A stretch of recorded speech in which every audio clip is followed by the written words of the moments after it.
Lord of the Rings. Anyways, David's here. I'm here. We're not doing cameras anymore. Hello. Fuck editing. Let's hear your background on Lord of the Rings before we just jump into these bad boys. All right, so I'm a bit of a poser because I haven't actually read any of the books. I've attempted Fellowship and... You've read The Hobbit. Yeah, No? I have read the Yeah. entirety of The Hobbit, which is a good read. Yeah. But Lord of the Rings are a bit of a slog. Because Tolkien loves his exposition. He loves his bloodlines. He does. Yeah. So, but I was introduced to the movies pretty much when they were coming out. And, so I was like 3 years old when I started watching them. And then I just kept, the older I got, I'd keep watching them till I could actually comprehend what I was looking at. It's indescribable. So I fell in love with those movies, and they hold a very special place in my heart, and they always will. So I'm a bit biased, maybe, but I really like those movies. Yeah. I'll look up the bad reviews at the end here, Right. I don't think I've ever met anyone that hates the movies. I don't think I've ever even met anyone that said, "Oh, they're average, they're fine." Mm-hmm. It seems like there's a lot of love for these. I think part of that is, like you said, this is my experience too. Our generation, they were coming out as we were growing up, and you watch them at home, you got them on DVD, you're on a long car ride, you throw on Return of the King. I've done that more than once. I definitely couldn't see anyone who enjoys fantasy not liking those movies. The people I could see not enjoying those movies are like people who would brush it aside as like, oh, that's nerd stuff. I mean, which is kind of true, but Yeah, a little bit. they people who like really can't stand like high fantasy and stuff like that. Those are probably the people that it definitely wouldn't be for.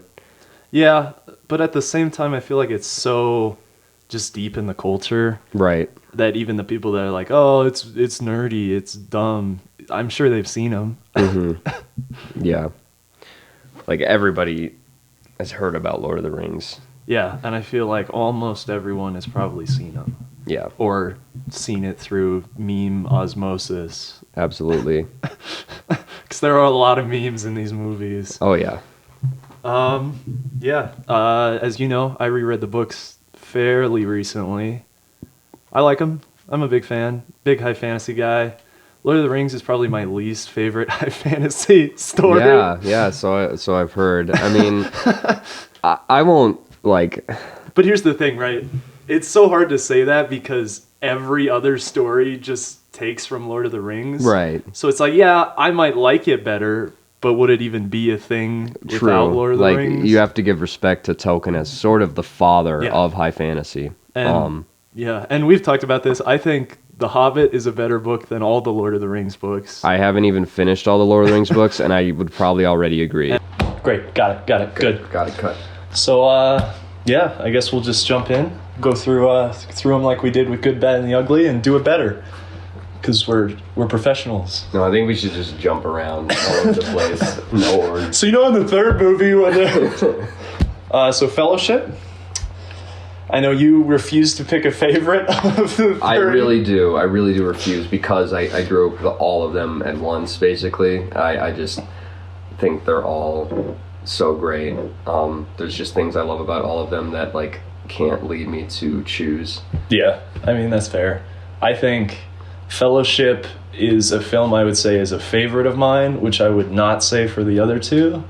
I would say for most like uninitiated people to Lord of the Rings, the Fellowship is probably the best in that sense. Yeah. It's like because it's not jumping between people on different. Yeah, it's true. It's parts of the world. It's very streamlined. Yeah, it just stays with the one group the whole time. Mm-hmm. And yeah, I like it a lot. It's very classic epic fantasy, where the other ones are a little. And that's a good thing, I think. It changes. It's not just here's the group and they're going. The storylines diverge and they change a lot. But yeah, Fellowship. opens with a prologue. It's probably the most dated part of the movie, if you ask me. It looks like a video game cutscene. A little bit. But it works really well. You get the great Howard Shore, ring theme. You get... It's a good cold open. It's a good cold open. Kate Blanchett, I think, is the one narrating the whole story. Yeah. We get the story of the ring, how it was forged. It's very much a MacGuffin, but that's fine. It was probably the best way Peter Jackson could have introduced this world, like in a very succinct way that it's like, okay, big bad guy, ring. He doesn't go, all right, here's the bloodlines of Hobbiton. But yeah, the prologue's pretty good. It sets up a lot, and then we move into probably the reason this is my favorite of the bunch, and it's the Shire. Absolutely. The Shire theme, so good. Frodo's there reading his book. Gandalf comes in, he jumps on. Gandalf is an old friend of Bilbo, so they go to visit Bilbo. Gandalf and him talk a bit. Bilbo's writing his book about the Hobbit. And then it kind of goes into the birthday party. And, yeah, please interrupt me anytime. Well, it really is a good juxtaposition between that opening of that war in the... I don't know if that was in the Second Age or just early Third Age. It's Second Age. Okay. Yeah. And then, you transition into this really peaceful setting, and it's like, sort of lets you relax. The movie isn't like too crazy, right off the bat, even though it has that opening, then it like eases you into the world after that. Yeah, and it does it really well. Yeah, and you really feel like this is a real place. It helps that they kind of did build a real place. A lot of it, yeah. You really feel like the Shire is like an actual enjoyable part of this world, and it works so well that you don't really ever feel that again until they return at the end of the third pretty movie. Much, yeah. Everything else is so like fantastical, outstretched, that the Shire just feels so much more material, I think.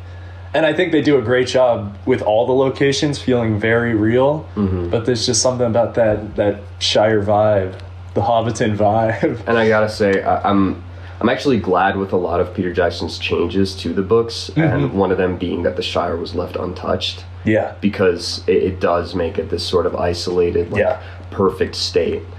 Right, they cut out at the end of Return of the King the siege of the Shire. Right. So it is really awesome to see. I know I'm skipping to the third one, but we're doing that now. I'm covering the Shire here. It's related when they return, the four hobbits return, and it's like nothing ever happened. And that's a good kind of thematic point too, because the reason we talked about this with John, who was a little confused, the reason the hobbits are the ring bearers is because they're so much more innocent and less corruptible, and it's very good the Shire stays that way, because it's almost like, the classic end of the hero's journey is coming back, but you've changed. Yep. And that's...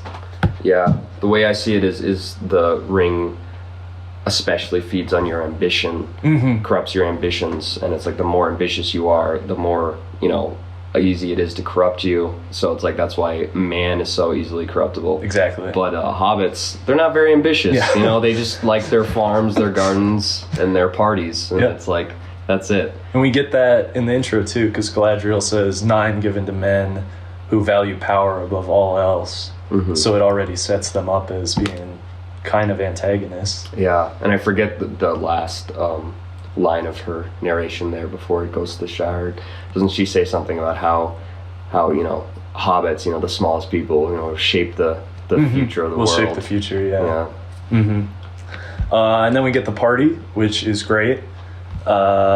Pippin, we're introduced to all our characters, much like the good and bad and the ugly, very well. Pippin and Merry immediately, are terrorists. They blow up. Yeah, they release a dragon. Building, and then we get Bilbo's best moment, which I'm very glad they maintained, where he gives his super esoteric speech and then summons the Dark Lord. Yeah, Bilbo, we were saying, he was quite a troll. He just trolled all of Hobbiton and then released the Dark Lord. I know half of you half as well as I probably should, and like half of you half as well as you deserve, summons the Dark Lord. Ian Holm was such a great pick.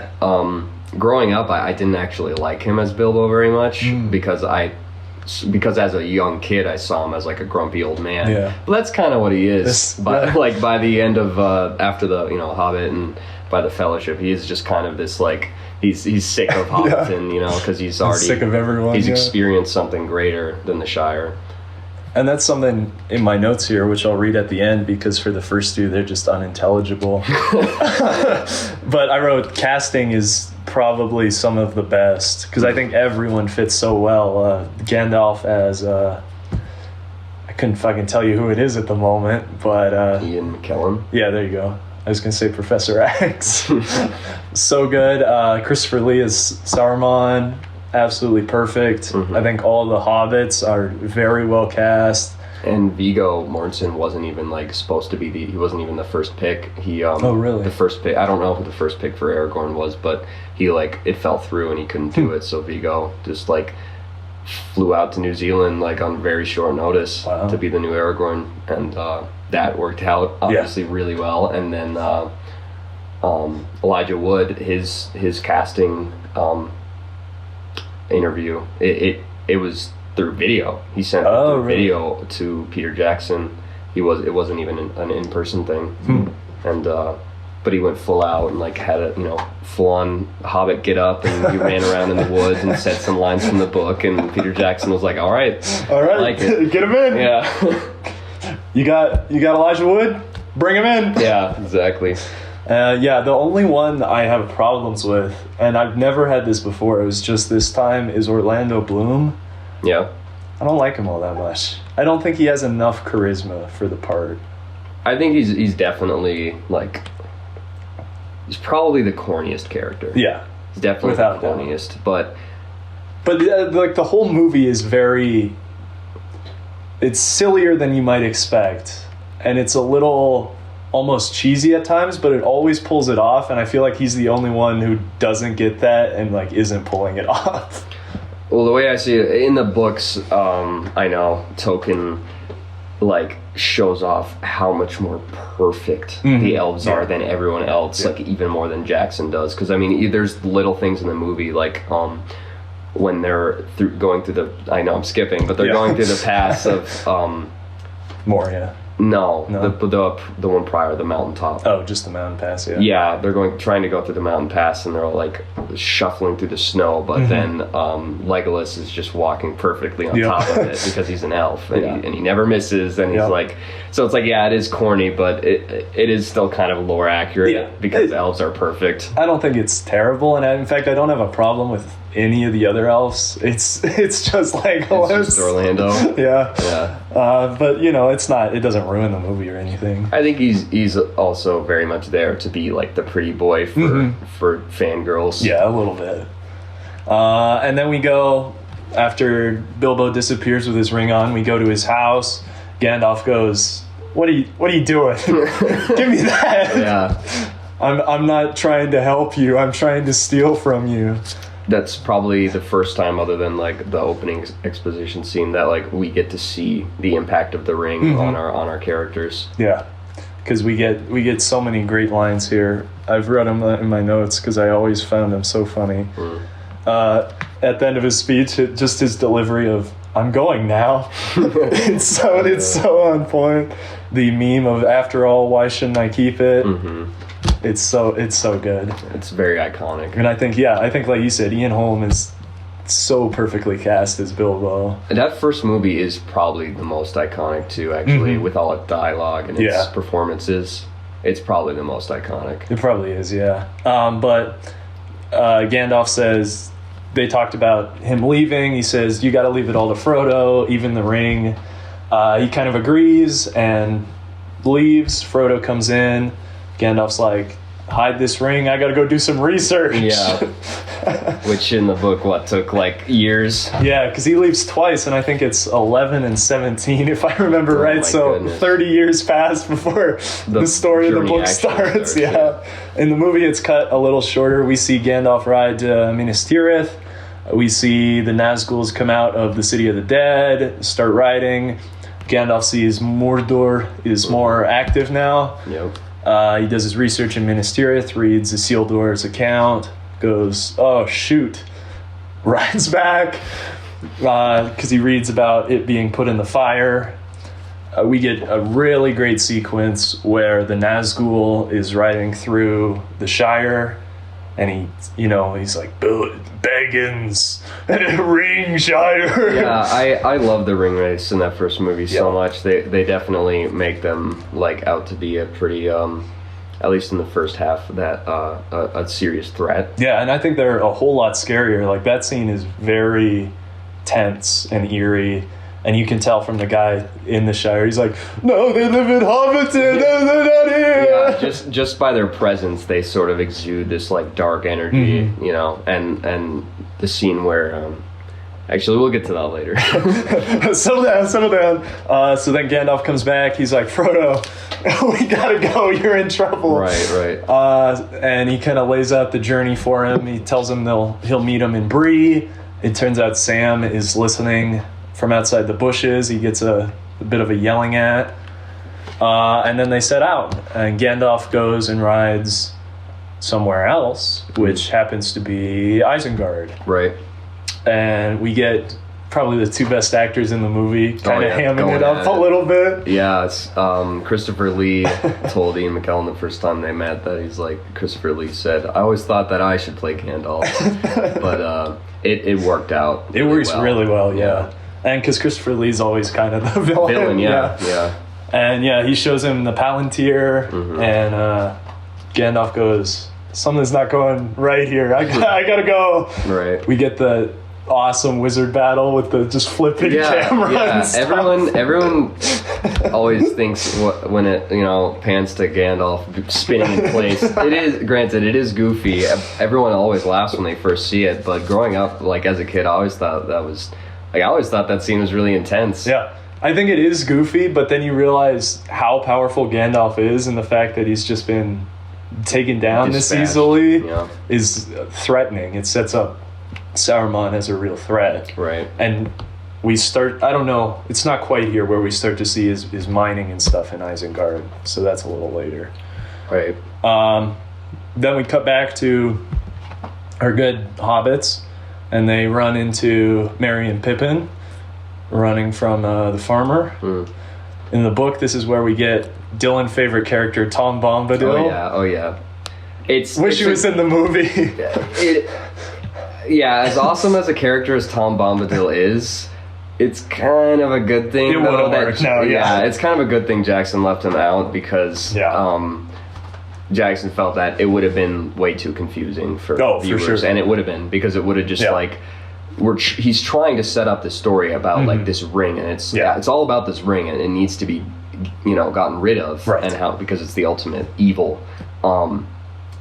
But if you just introduce a character early on that is like completely immune to just it, gone. it's like Tolkien just loves his world breaking characters. He does, and actually, as far as I know, he never answered anything about Tom Bombadil. He's like, no, he's not Valar, but what is he? I don't know. Yeah, I'm gonna die now. He loves his anomalies. Yeah, and that's what I really like about the book, even though it is a bit, rushed in its writing at times. And they run into the Nazgul here. I think this is another scene that really sets up the ring race as being this creepy, eerie threat. Right, because what I was going to say earlier is the scene where they're hiding under the tree stump. And he, is encroaching on them. Like, you get all these bug shots, and it's like it sort of represents that it's like these things carry death and decay. They make things die. Yeah, you see all the spiders and stuff coming out. Sam throws it, and they get away. He throws the ring. Sam throws the ring, and then they go. And then I think this is where we get the boat sequence, right, as they're escaping the Nazgul. The Buckleberry Ferry. Yeah. And they jump on. I think that's, again, another fantastic Nazgul horror scene. Oh, yeah. It's kind of odd they don't decide to just cross the river, the Nazgul. But it's fine. They arrive in Bree, which, again... horror scene, nonstop, one after another. The guy's like, I'm not opening the gates after dark. well, before that, we get the we get them waiting for Gandalf at the inn slash bar. Yeah, exactly. And that's when Frodo first puts on the ring. Yep. And sees the sort of like interdimensional plane that it puts you in. Yeah, because the way I've always understood it is the ring. Sauron forged the ring by putting his cruelness and evil into it.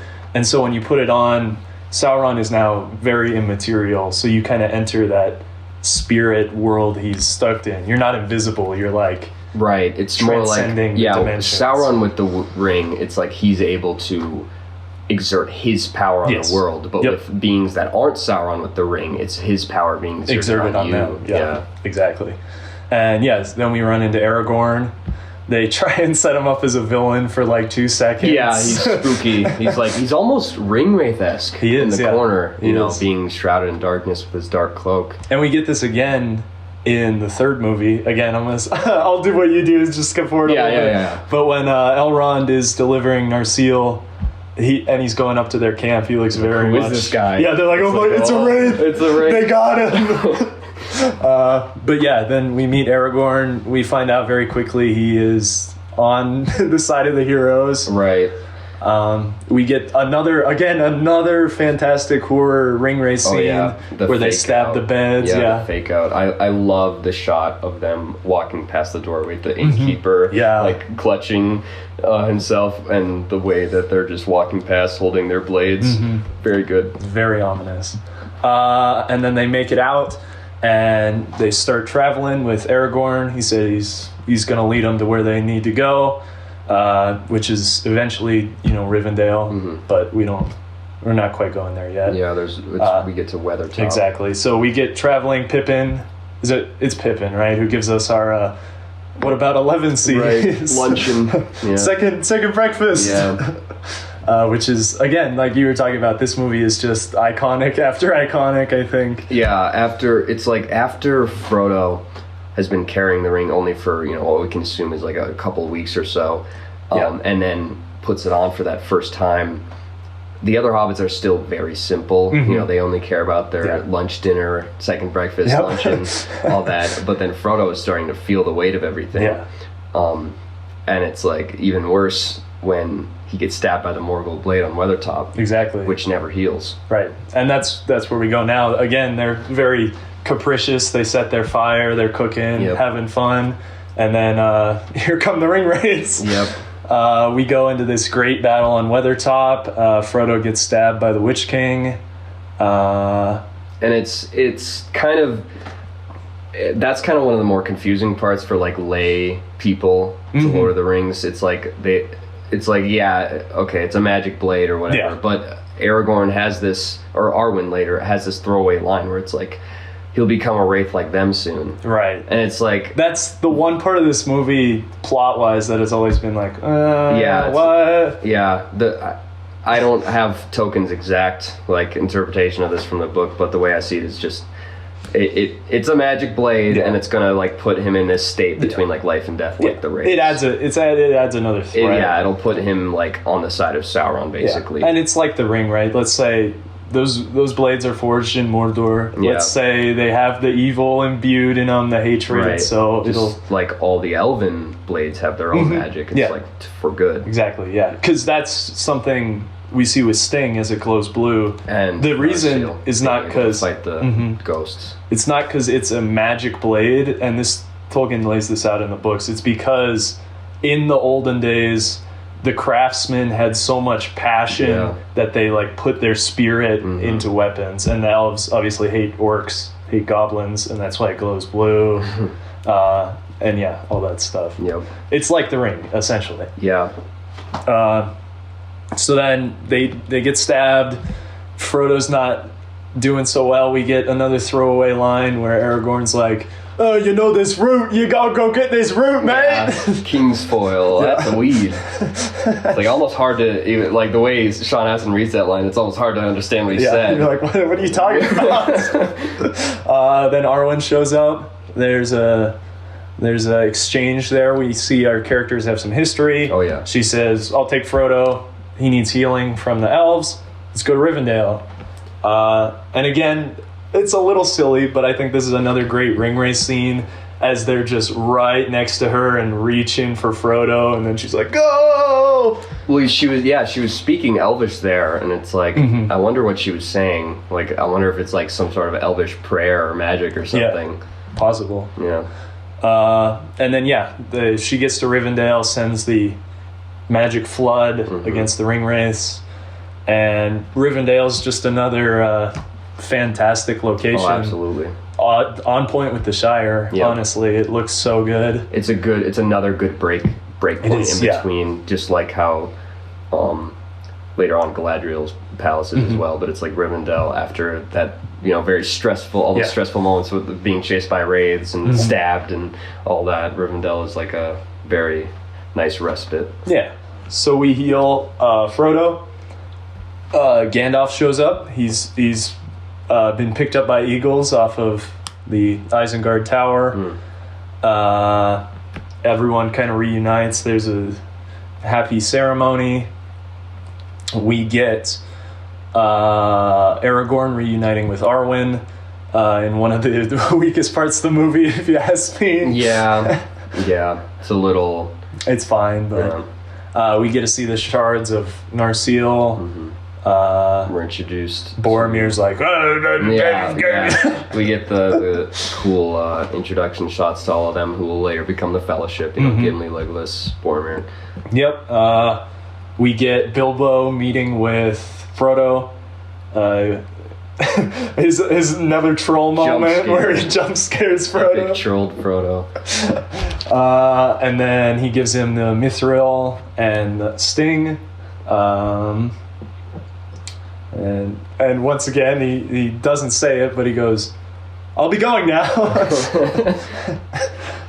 And then we get finally what is to be done about the ring. Right. With, again, another iconic scene. Absolutely. The Fellowship one of my Council. favorite scenes in the Fellowship, and it's not even an action scene. Right, yeah. Because prior to that, actually, Frodo had this little moment with Bilbo and decided that, and Sam, and decided that he's like, Bilbo's safe here in Rivendell. Yeah, and he's like, I'm not. He also tries to come to the conclusion, I'm not an adventurer. I'm not like my uncle. Yeah. I'm, I just need to go back to the Shire. And this was enough excitement for me. Yeah.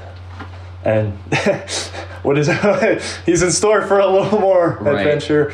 So there's a bit of a debate. Boromir, in classic everyone hates Boromir fashion. I'm a big Boromir fan. I stand Boromir. Well, let's use the ring. Well, that's literally the point of his character one, and the point of to exemplify how the ring works. And it works on your ambition. Yeah, and this is something too we talked about. I agree with you. The theatrical versions are much better, pacing-wise, story-wise, all that. But I think the extended edition version of Boromir is much better because we do get the flashbacks with his brother. We get so much more that but I think those informs. Don't even come until the second one, actually, after he's already dead. No, I'm pretty sure they're in this one. Really? I think I haven't seen the extended edition in a while. Yeah, I think the extended edition isn't necessary. No. It's the two things, like you said, the flashbacks with Boromir, and the only other thing I would say would be kind of nice would be the death of Saruman. Yeah, Wormtongue and Saruman. Yeah. I agree with that. Other than that, everything's a little... it's nice if you're a big fan of the movies. Yeah, if you're not, it's just more of the world. Yeah, if you're just watching them for the first time or you're not a huge fan,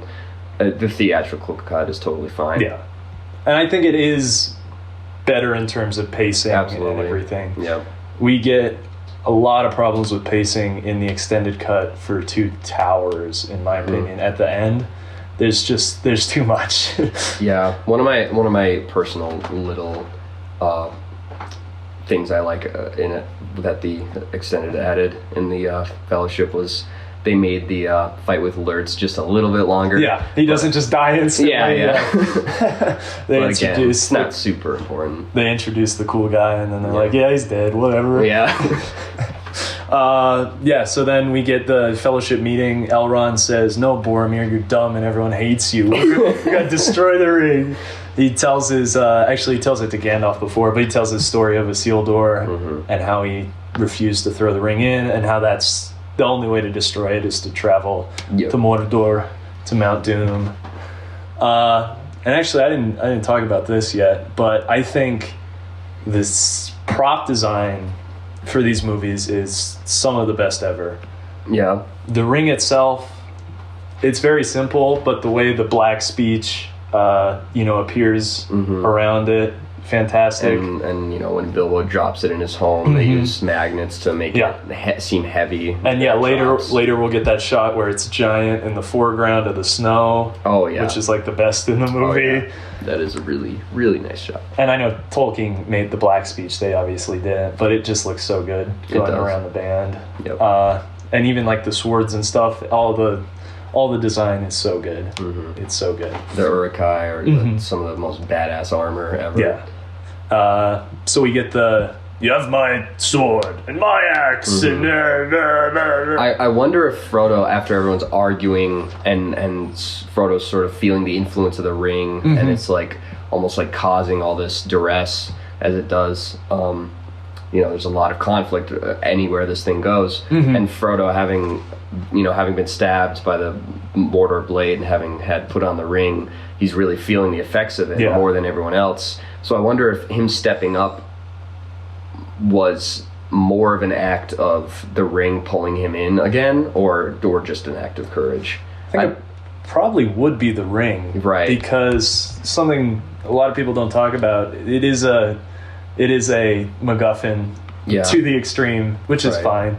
But it does have like a level of sentience, and we get some lines like, "Oh, the ring wants to be found." Yep. If you read the books, it will change size to fit people's fingers. Yeah, Sauron is huge. In human form. And it will influence people to come find it. It has like an AOE effect. Right. It's like that's why you can't just get rid of it. Yeah, and it does bond, as we said, with the owner, which is why I would probably not want to go with someone else. It would go, Frodo, step up. You gotta go on the I'm sure journey. a lot of that was actually the ring's influence and the ring telling him that it's like you need to keep using me. Yeah. Exactly. And that scene is just so good. They form the Fellowship. You shall be the Fellowship of the Ring. They really, I don't know how different it is in the book, but they really just like do not protest to these three very simple hobbits just jumping in and saying, we'll go too. Like this death journey, death. I think it's a little more in the book, but yeah, the movie, it's fine. Mary, Pippin, and Sam just like hop in. They're like, we'll go too. And Mary doesn't even know what's going on. Yeah, he's like, where are we going? But it's like, we'll take these four simple creatures to the death. So then they finally start their journey. They go out of Rivendell and they start going up the mountain pass to cross the mountains and eventually take the river down into Mordor is their plan. And they're on the pass. We get that shot, like I said. Yeah, Frodo drops the ring. Boromir picks it up. Aragorn. And finally, Saruman's throwing snow at them. Yep. And Gandalf says, all right, we got two options, the mountain pass or through the mines of Moria. And Frodo chooses the mines, as he would. He was just too cold. Yeah. He honestly just wanted to get out of the cold. Yeah, probably, yeah. So they make it to the mines. We get some great bits here, back and forth character moments, I think. They open the door with the Elvish word for friend. And then the Watcher in the water, probably the most dated bit, the CGI, as we've discussed. The lighting really helps it. It does. Make it helps a lot. Not too bad. They and with the cave troll later too, they definitely knew what they were doing with the lighting there. Yeah, for sure. And they finally make it into Moria. And Moria is a place I have a bit of a problem with in the movies. Really? Because it's supposed to be this epic dwarven city. Yeah. And every time we see it, it's just thousands of columns and nothing else. Yeah. Howard Shore's score rising in that moment definitely aids. And it's like for sure. Grandiose, nature. But it's like, this is the city, just a bunch of columns. Yeah, it's just a bunch of pillars. Well, even when they get to the Bridge of Khazad-dûm, even though they're like being chased and almost killed, it's like I think that makes it seem a little bit like cooler, like it back in its heyday. Like this would have looked really cool. And I don't know if the movies address this, but it's been a while since the Mines of Moria fell. This is not like a new occurrence. Yeah, it's like I think it's almost end of Second Age that it Really? falls. Well, no, it had to have been after The Hobbit, right? Because Balin returns, unless That is true, unless there yeah. was just an ongoing war and Balin comes in and helps, because Balin is a part of the 12 That's true, he dwarves, is, yeah. and you know, that's obviously who Gimli finds in the grave down there. Yeah. And the one holding that book about the drums in the deep, I think that was another one of those 12 doors on the. It was, Hobbit. wasn't it? Yeah. It's like Dwalin or something. Yeah, so maybe. But yeah, it's been a while. But so. yeah, obviously nobody knows about it because, you know, everyone, Right. the dwarves are just locked themselves in there. Mhm. And the elves don't really trade with them all that much anymore. So Yeah. they're just kind of by themselves. And I think this is another really great horror sequence as well. They walk around and there's no one there and it's Yep. silent. Yep. And then we get some of the bodies. Yep. And then the blade starts glowing. I mean, not quite. Well, yeah. The for that, I just want to say Gandalf's speech about Gollum falling down was very good. Yeah. But anyways, they make it to Balin's tomb, Mm-hmm. Gimli's cousin, Yep. and Pippin knocks and the then armor it's down. like, and there's that apprehensive moment where it's like they don't hear anything in response, but then they do hear the drums. It's like that, you know, that was very good. Yeah.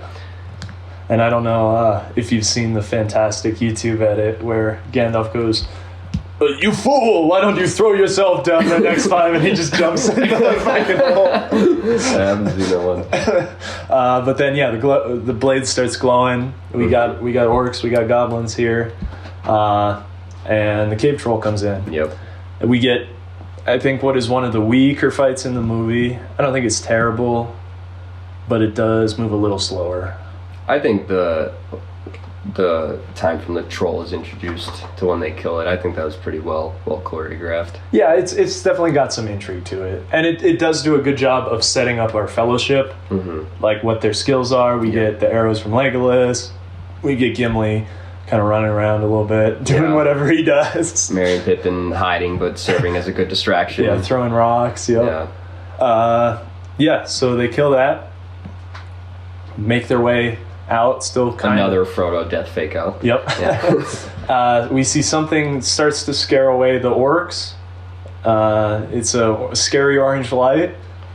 And Gandalf goes, "Let's go to the bridge. Let's go to Khazad-dûm, boys." One of the super underrated parts of the film for people who like aren't familiar with the books is that it's like, you know, there's this thing down there that it's like Gandalf really wants to avoid, and they're It's like, indescribable. right. It's like at first you're like, well, then, you know, after the goblins all run away, so it's like, oh, so it wasn't just them. It wasn't just goblins and trolls. There's something more. Saruman has a bit of a narration bit where he's looking through some book and he's like, the dwarves delved too greedily, Too deep, yeah. too greedily and too deep, and it's like, and awakens something, and it's like that's where you get a little bit of Lovecraft in Tolkien's writing, which I think is amazing. It's like, what else could it, you know, Right. it might not even just be the Balrog. What else could even be down there? Right, you don't know. Yeah. It could be something besides the Balrog. Right. Yeah. And we don't ever really get an answer. It probably is just the Balrog. Well, but- Gandalf says there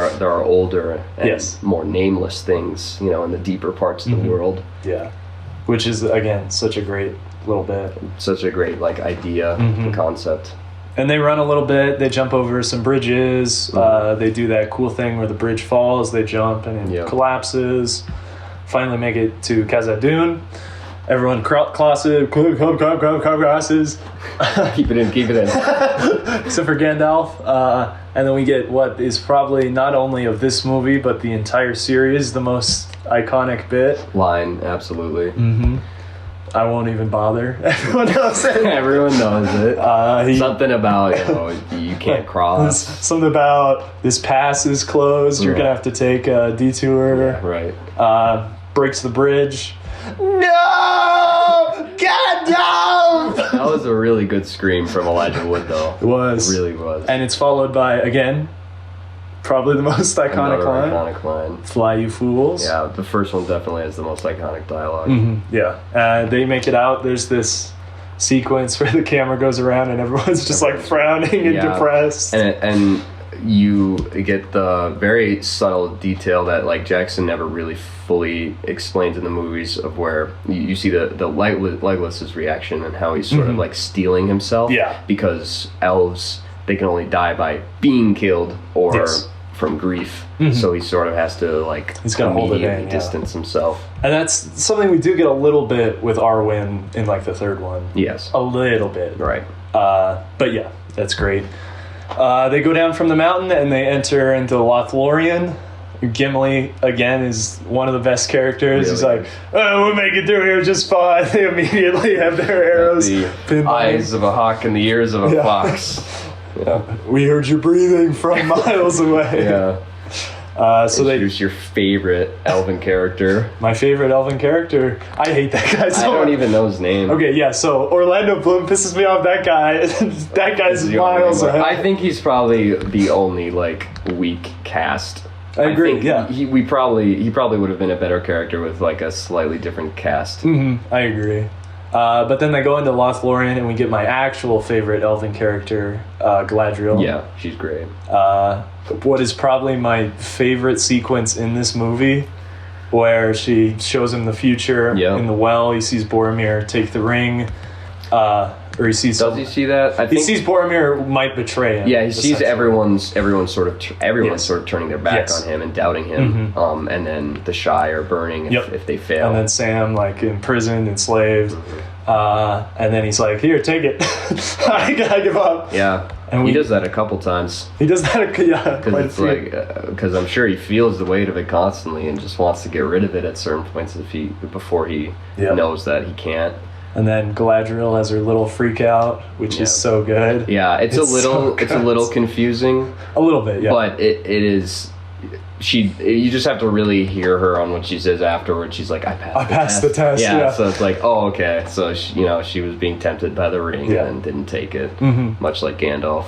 And then she gives them some important stuff. She gives Sam the cloak, the spooky cloak, the elvish cloak, right? Yeah, that's not really touched on very much. It's not. In the theatrical version. It's not. It is in the extended. I don't think we even see him get it in Nope. the theatrical No, version. they just mention it when it's Yeah. used later at the Black Gate. We do see Frodo get the jar. Yes, light jar. Yeah. Well, oh man, the light of Elendil. Yes. Yeah.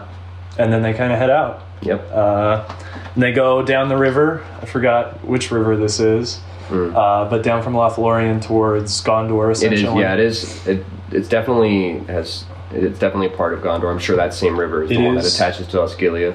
It is, well, it doesn't say. Yeah, it is the same one that goes to Osgiliath. And yes. because it has those two great statues of what I assume were Gondorian lords, kings. I believe that's Rohan.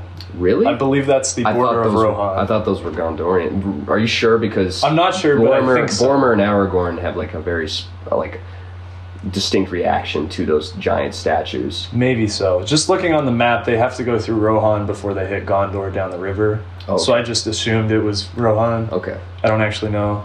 But yeah, they go past those statues, which again is such a great visual. Yep. It's so cool. You imagine going down the river and there's just these giant Oh yeah. saluting statues. And they end in Porthgalen in the forest. There's some stuff that happens there. Basically, if we rewind a bit, Saruman has started his ore mining and his birthing of the Uruk-hai, and he sends them on the hunt. Yep. They're bred for the single purpose of being like the perfect killing machines, perfect servants of Saruman and Sauron. Yep. So yeah, the Boromir runs into Frodo in the forest, tries to take the ring, doesn't work out so well. Frodo runs away, scared.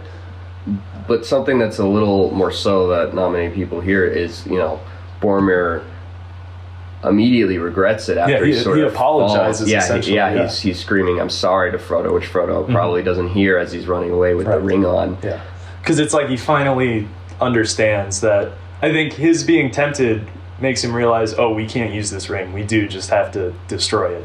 Yeah, well, he almost gives it to Aragorn too after that. Aragorn finds him after Yeah, that exactly. encounter with Boromir. And yeah, he almost gives it to Aragorn. And then he goes... That's the branching path, because Yep. Frodo realizes that he either has to go alone by Yep. himself all the way to Mordor, because everyone else, you can't have more people around the ring. Right. Or give it to Aragorn and sort of like back Hope. away. Yeah, hope things work out. Yeah. But yeah, so then Uruk-hai arrive, kill Boromir as he's trying to save Merry and Pippin. makes him completely redeemed in my eyes. They grab Merry and Pippin. They take care of the Uruk-hai pretty quick in the theatrical cut. Yeah. The Lurtz, yeah. which wasn't in the books, but again, I think it was another great addition. It's a good addition by Jackson.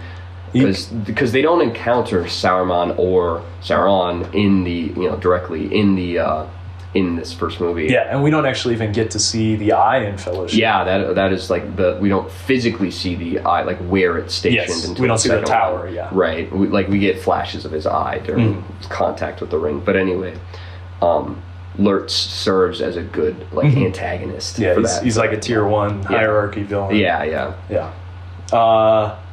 Frodo heads out on his boat. Sam drowns and dies. He's never seen again. Right. Yeah. Frodo ignores him. They send Boromir over the mountain, and that's our movie. Yeah. And I love the ending of this one. I think this is the most self-contained of the bunch. I think they're all pretty well self-contained. If you have seen them all the way through, you can watch them isolated. Yep. But this one you could just watch, Definitely. no context, Yep. and not watch the other ones. Go, Right. Damn, that's crazy. It ended there. Yep. Any thoughts before I just read my insane notes? Yeah, I mean, like I said, I can't really pick a favorite. It definitely has the best flow because it is just the one group the entire time. Yeah. So yeah, that's what I'll say. It does the best at is its flow. Well, let's read my incomprehensible notes. For the first 2 movies, I'm incredibly sleep deprived, and it makes no sense. Yeah. Return of the King is just real notes. They're not really funny. But here we go. Please make comments on any of these notes. I don't know what half of them mean. Prologue feels like video game cutscene. Brought that up. Mad Max? Question mark. I don't know what that means. The ring's power, it's indescribable. Very true, though. It's so true. Next note, where are the bloodlines?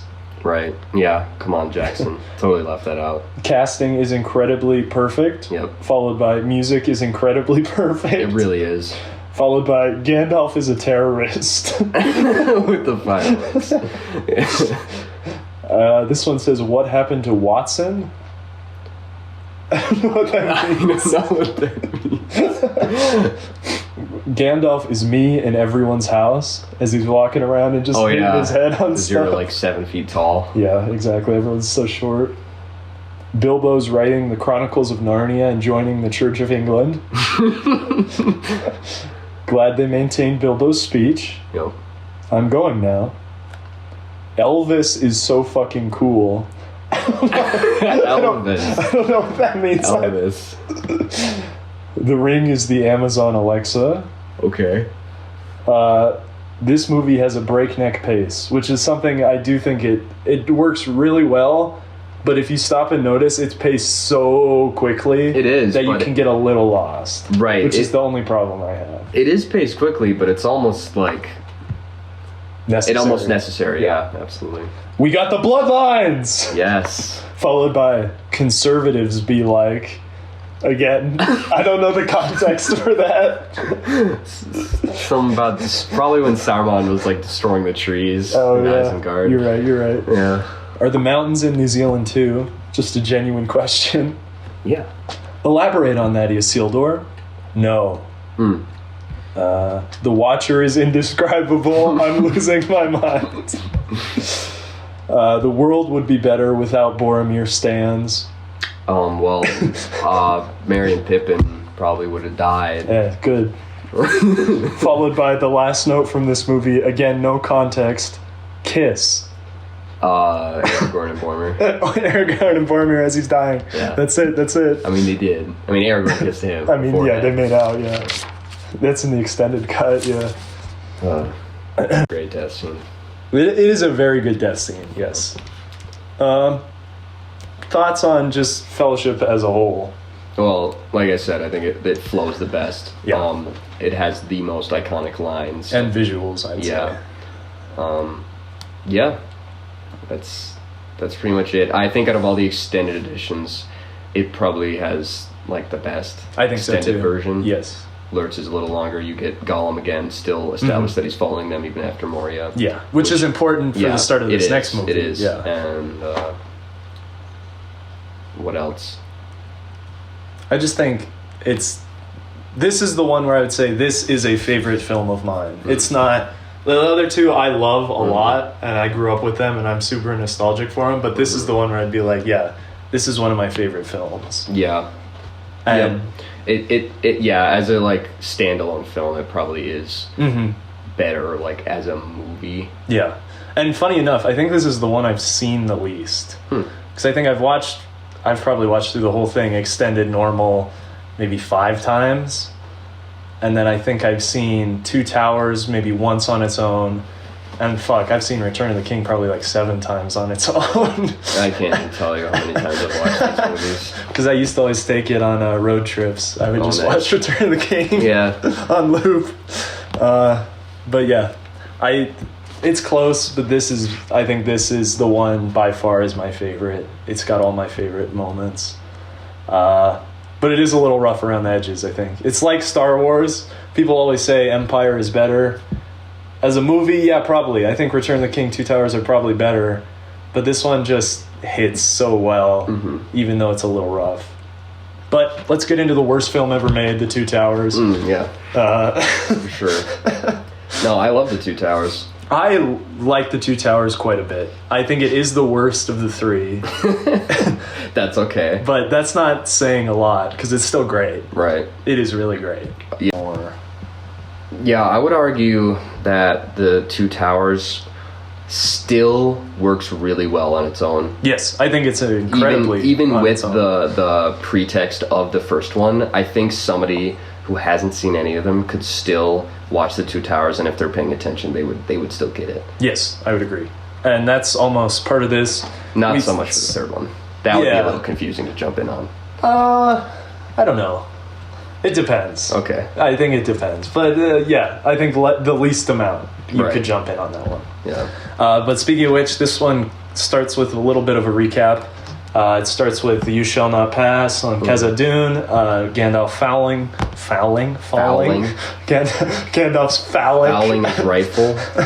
And this is, I think, the weakest CGI in the series. The compositing here for what part is a little rough as he's falling with the Balrog. He just looks like he's on a completely different. I definitely see more of that during some of the wide running shots in Moria. Yes, and there's part of that, yeah. And like the shot where like Sam falls down at the Black Gate. Yeah, that's probably the worst CGI in the whole series. I think is when Sam falls down that rock. Yeah, if you're really looking at it. If you're not looking at it, you can't tell. Yeah, but anyways. I mean, that's just, I don't know. I think it's a little rough. But yeah, we get his fight with the Balrog, and then we cut pretty much immediately to outside of Mordor. I don't know where they are exactly. They're approaching, like, they're approaching the Dead Marsh. Yeah, and then the Black Gate is beyond that. And Gollum's following them.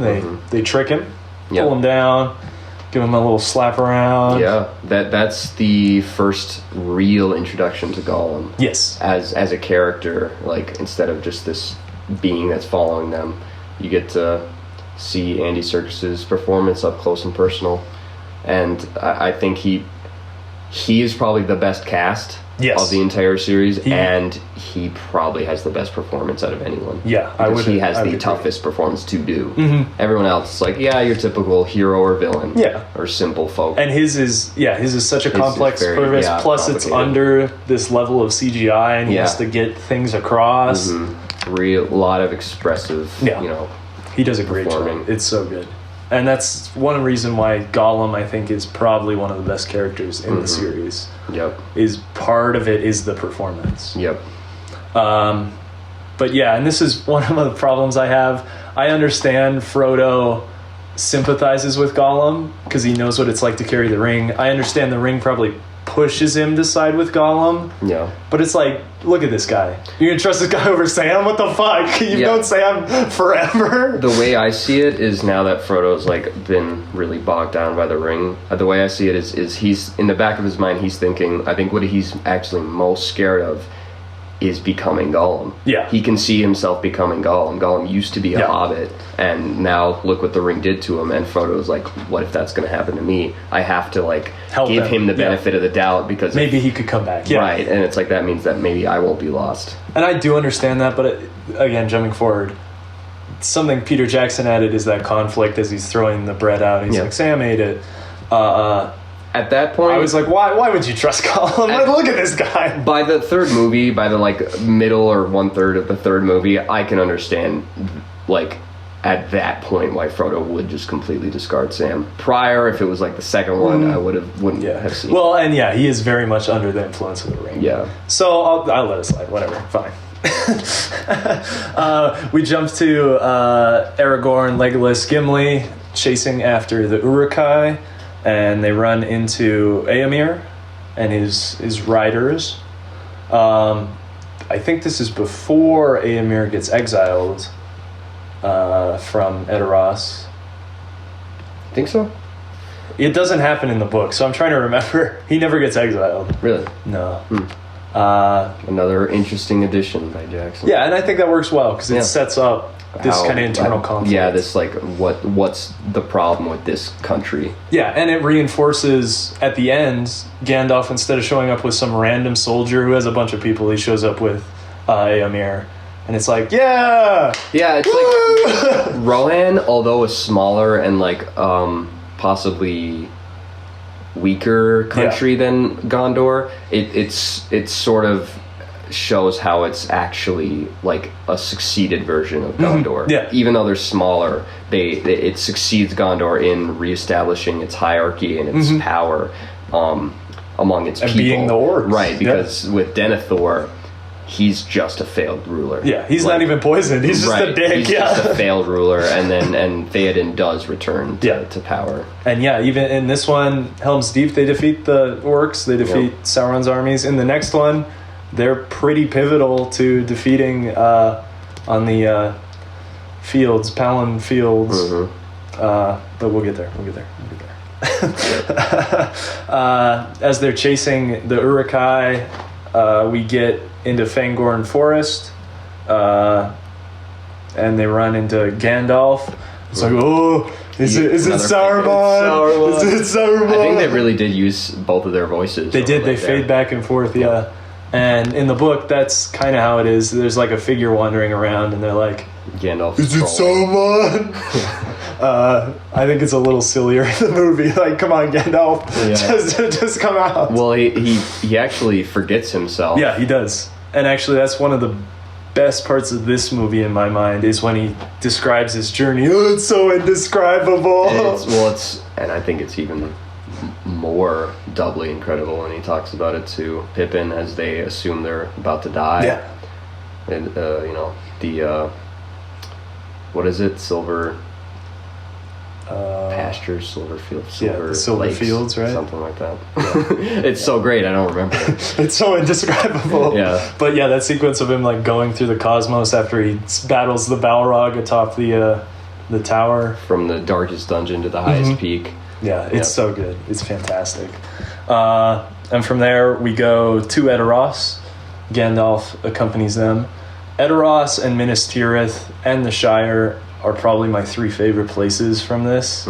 They're all so... You like Edoras more than Helm's Deep? Yes. Wow. They are so well realized. Edoras is like Whiterun from Skyrim, essentially. It's like a more like rural version of it. Yeah. It's like Norse rural. Yeah. And it's so good. I love it so much. The King's Hall is definitely like they actually built that. Like it is really amazing. And it's just so good. One of my favorite shots from the Twin Towers is the Twin Towers. No. No. My favorite shot from the Twin Towers is when the plane goes in. No, but the Two Towers is after Éowyn gets in that fight with Wormtongue. Wormtongue is like messing with her. Yeah. And she runs out. Your words are poison. And she runs out and sees. And this is when Gandalf Aragorn and Gimli and Legolas Arrive, are yeah. approaching, but she's staring out and sees them in the distance, and you get that shot of the flag ripping off the flag post, and it follows the flag into the four people. And it also like is clear symbolism of how Rohan is like falling, failing. Yeah. And that's why I love Edoras so much. It's so, and that's why like the first half of this movie might be my favorite of the whole trilogy. I really like all the setup Aragorn, Legolas part of this story. But yeah, just those fields of grass. It's all yellow. Edoras is built up in the distance. It's so good. Yep. It's so good. But yeah, they come and they push Sauron out of Theoden, throw Wormtongue out. That's resolved pretty quickly, but yeah, well, gotta work fast. Yeah, I don't mind it. We get okay. I think the extended edition does aid this a little bit well, establishing the like death of Theoden's son, Theodred. Right, because it's just thrown in theatrical. Yeah, but it's the funeral or burial part with Gandalf and him is still very good. It's very good, yeah. But I think, the funeral is extended. An extended version. They're actually, you get to see them carry him, his son Theodred, and somebody sings. Isn't there a song in that part? I think there is. In the extended. That is kind of a nice part that is left out. That's the only difference between book and movie. Book, every chapter someone's singing. It's movie, true. Not so much. Singing. I mean, you get Billy Boyd singing for the Siege of Osgiliath. Yes. And then, like, Aragorn at the end of it. Those are both in the Return of the King. Yes. We'll get there. We'll get there. But yeah, that I find that stuff all fantastic. Gandalf's like, the armies of Sauron are probably coming. And Theoden's like, damn, I guess we should go to Helm's Deep. Edoras probably wasn't. Helm's Deep was probably the way to go. Yeah, I think that was a good choice. Yeah, because Edoras, as much as I love it, there's no walls. Yeah, there's literally no walls. There's like 2 buildings. Yeah. People would probably not do so well. So we start making our journey to Helm's Deep. In the extended version, Éowyn tries to hit on Aragorn a little more. You get those vibes. A little bit. Still from the theatrical version. She makes him soup, right? And he just like fucking spits it out. And that's where you learn, which is like, isn't essential. That's where you learn about a little more about Aragorn's bloodline. I mean, at this point, we obviously know he's already the heir. He's the heir. But we learn about his relation to the line of Númenórean men, which have an unnaturally like long bloodline. They have a long lifespan because of their bloodline. He's like 60. Yeah. He's like 64 or something. Yes. So Aragorn is, even though he obviously looks like way younger. But he's hot. Yeah. He's so hot. He's so hot. That Éowyn plotline with him, I think is probably one of the weaker ones. Really? It's not terrible. I think it's like on the same level of compelling as him and Arwen. I hate Arwen. It's all in the same thing. I hate Arwen. It's all in the same thing. I mean, like... I like the theory you presented of why Éowyn likes Aragorn. Yeah, I actually read that somewhere, that like Éowyn accidentally fell in love with Aragorn because she actually wants to be Aragorn because he's like this ideal like soldier character. Yeah. He can defend the ones he loves. Yeah. He's good with the blade. He's confident. He doesn't compromise on his beliefs. And I think that makes that plot line a little bit better. But it's definitely that requires like more introspection on the characters. Yeah. And the orcs attack with their hounds and stuff. The wargs. Yeah. Aragorn the best performance from that like war captain Sharku or something. It's like something like that's his name. He's like, he's dead. Took a little tumble off the cliff. You lie. But he wasn't lying. He was holding the necklace. Yeah. No, Aragorn gifted that to him. Yeah. Aragorn is like, here, I don't want it. Dived off the cliff. Fuck Arwen. See you in the silver fields, fuckers. Yeah. Yeah, and that's a little ominous. We see Aragorn sees the armies of Mordor coming, and he's like, You mean Isengard? yes. He's like, back to Helm's Deep. Yeah. And I haven't talked about this a lot. This is where we get the theme I really like in this movie, which is as they're pulling down the trees and making their metal and stuff. And it's a little on the nose when Treebeard's like, industrialization Yeah, bad. we kind of skipped over Pippin. Yeah. Well, anyway, the trio, Legolas, Gimli, Aragorn met Gandalf, and they know that they're safe. Yeah. I think we're not quite there. So then we cut to the elves. We cut to Arwen and Elrond. We gotta honor the Pact of Man. Galadriel's like, honor the Pact of Man, you pussy. Elrond's like, fine. Fuck. I hate all of you. And then he sends the armies to Helm's Deep. Yeah. Galadriel, best girl. Then we get Merry and Treebeard. So this is where they're running from the orcs. Mm-hmm. And maybe this is earlier. I don't know. But yeah, Treebeard takes care of the orcs, and he's like, you're orcs. And they're like, no. No. We're hobbits. That was a pretty good reveal on Treebeard. Yeah. And climbing up the tree, and then Pippin's got the reaction. face, yeah. And this is where we get that whole Isengard plot of the themes of like... But those were Tolkien's themes. Yes. There's an interview with Very Jackson much on so. this. Yes. Jackson was like, we actually didn't want to include any of our messages. We were just putting Tolkien's messages in there. And I really appreciate that, because I think a couple of Tolkien interviews, he's like, I wrote Lord of the Rings after being in World War II and seeing all the horror that technology has brought us. But at the same time, Tolkien said he hated allegories. And that's not really an allegory. Right. I know. He just was adamant about well, there are parallels between some of the races and real life races. But, I mean, he says he hates allegories, but the whole book series is very much just World War One. Yeah, just anti-war, obviously from his experiences, and anti-industrial. And I totally agree with him. Let's go back to the Shire. Yeah, and that's also what the Shire represents. Of course, lack of technology, the simpler time. Yeah, his little British villages out there. Yeah, it's beautiful. Yep. I wish Tolkien. Yep. We messed up. Really. Then we go to the last hour of this movie, which is the part I don't like. Hot take here: Helm's Deep is boring. I think it works because it's the first time we actually get a current fleshed out battle. Mm-hmm. Out of all the wars and battles that are in Return of the King. Yeah. I guess it's just the two. Well, it's Osgiliath, Minas Tirith, and the Black Gate. Yes. So it's that whole movie is war. Pretty much. But then in the first movie is an epic journey. Yep. The second one is kind of realpolitik and anti-industrial and Saruman and him, gathering power and the rejuvenation of Rohan, and it's a little more isolated. It's really all about Saruman and Rohan. And Rohan, yeah. So I think the battle is fine because it's there's a lot of build up to it.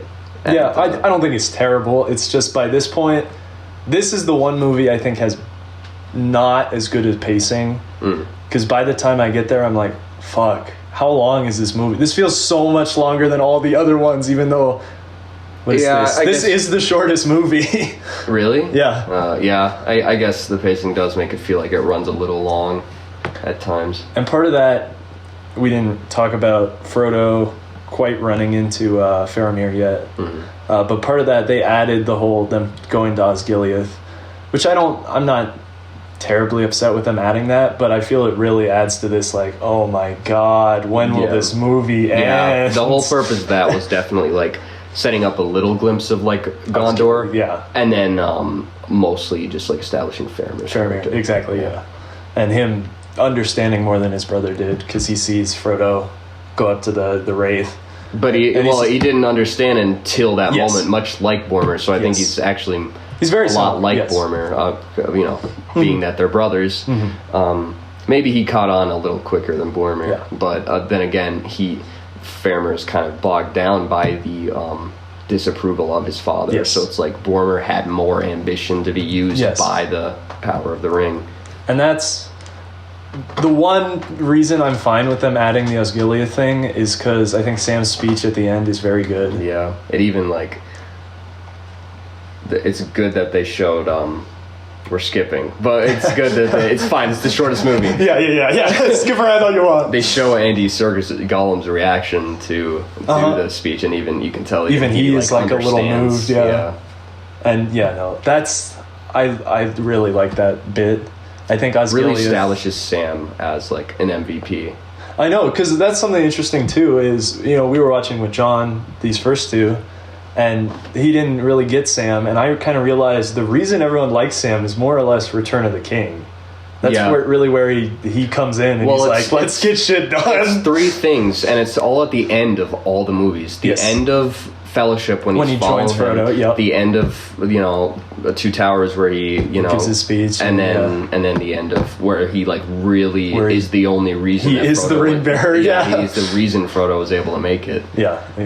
And he's the MVP. What are you gonna do? But we get that, and then in Junction we also get the Ents seizing Isengard. They blow the dam. They flood the mines, and we'll get more of that in the next movie, the aftermath, if you will. Or the beginning, just the definite like conclusive end to Saruman. I don't know if you want to talk about Helm's Deep anymore. I don't, because I don't care.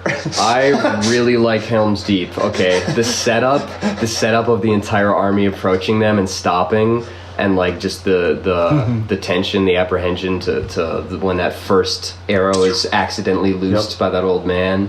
Helm's Deep is a bit long. It's a bit long. But I think it's still really well choreographed, and I'm so glad they didn't include the Eowyn part with like Uruk-hai getting into the glitter mines, because that would have been so lame. But also would have added another. It's like Eowyn. Eowyn is gonna have her time, and Eowyn gets her time. So it's like, we talked about this. Theoden gets to recite Tolkien's version of the Wanderer before the battle. Like, where's the horn that was blowing? Where's the horse and the rider? Yeah, when he does that, it's this one of the best shots in this movie where you just have this streaming light behind him, and the guards are walking by. Yeah, he's putting his arm around him. Yeah, it's very good. That is one of the best moments. That one elf dies that you hate. He doesn't. He's in Return of the King. He takes him on the boat. What? He takes Bilbo on the boat at the end of Return of the King. Wait, what? It's him, Galadriel, and Elrond. But he dies in Helm's Deep. Nope. You've been being boozled. Are you sure? Yeah, I am. They couldn't have made a mistake that big. That's how it goes. No way. I need to now. I've rewatched the first two. I haven't rewatched the third one. I rewatched Return of the King yesterday. Yeah, but I can't trust you. Yeah, you're right. I'm just setting this whole thing up. You get a little bitching from Theoden after they're like, a little bit, after they're like holed up into the keep at Helm's Deep. And it's like they're down to bare bones, their last few men. We're gonna lose. But Aragorn gives him a pep talk. Yep. He's like, what can men do against such reckless hate? And Aragorn's like, let's dip. Alright, let's dip. And then there's a really great part with Aragorn and Gimli. He's like, don't tell anyone you threw me to the bridge. Yeah, we get definitely more establishment between how Gimli and Legolas are becoming more fond of each other. We get the counting in this one is the start of that. Yeah, and he's like, shall I describe it to you, or shall I get you a box? And Gimli laughs. Prior to that, after Aragorn returns to Helm's Deep to warn them, you get some conflict between him and Legolas, which is a little interesting. Interesting of an inclusion, how Legolas is like doubts the race of men, basically doubts the Rohirrim defending themselves, but Aragorn's just willing to throw it all away for them, basically.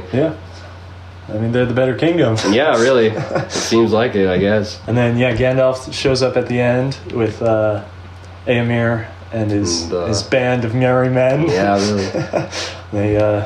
They clean shop. They talk house. Yeah. If Helm's Deep was a little shorter, I think that moment would be better. I agree. I think it goes about 20 minutes too long. Because it is like the last hour of this film. Yeah, that moment is a good one, though, with Gandalf returning and Howard Shore's score. It's so good, yeah. Going louder and the light blinding. And then all the they come down the hill, yeah. Yeah. It's very good. Is it time to read my notes on this one? Let's go. The notes that are even more incomprehensible. Oh, man. The notes that were taken at 4 a.m. Yeah. Nice naming, Tolkien. The two towers. I guess. The twin The tower. Twin Towers. Grima is almost certainly the hero. Grima Wormtongue. Followed by Sleepy. I think that was just a note about how I was tired. Before you continue, if I'm able to jump back with the mention of Grima. When Gandalf has Theoden return, to the land of the living. Yeah. That was sort of an establishing like Gandalf won over Saruman. Essentially, that's it. That's kind of the rematch between Gandalf and Saruman through Theoden's possession, basically, and Gandalf, and retaking Rohan. And it's like really on the nose, and you can tell that's what it is when he thrusts his staff, and then he gets a vision of Saruman flying back. Mm-hmm. It's like he won against him. Yeah.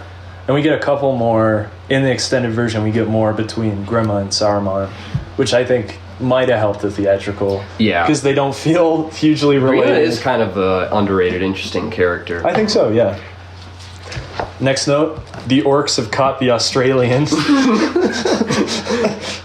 Followed by the classic, my meat's back on the menu, boys. Mm-hmm. Which we didn't talk about too much, but it's a short classic scene. Yeah. So that's Mirkwood. Don't worry about that one. White Wizard rafting.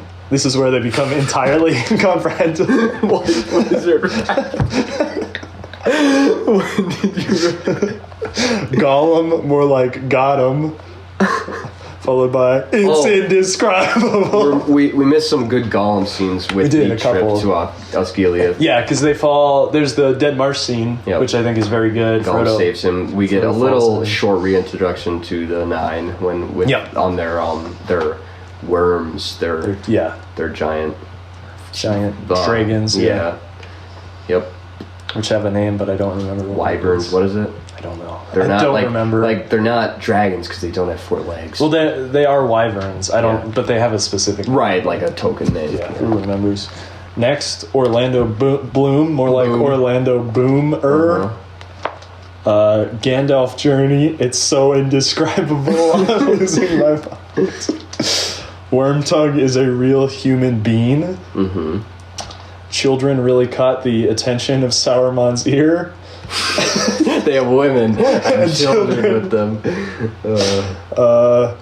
Liv Tyler, more like Die Tyler. Aragorn needs life alert. Yeah. Yep. He fell. Tens of thousands really coming out of the woodwork. Yep. Damn. Clear themes. Yeah,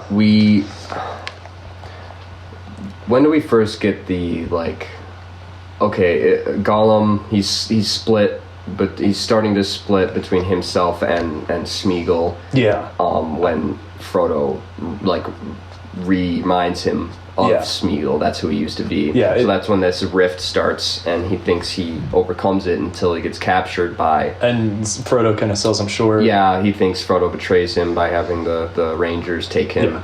Yeah. And we get that really awesome scene in those caves where they have he's Gollum looking in the water, or he's catching the fish. Or I mean, after they capture him, and they have him in the caves with Faramir, and he gives his little monologue.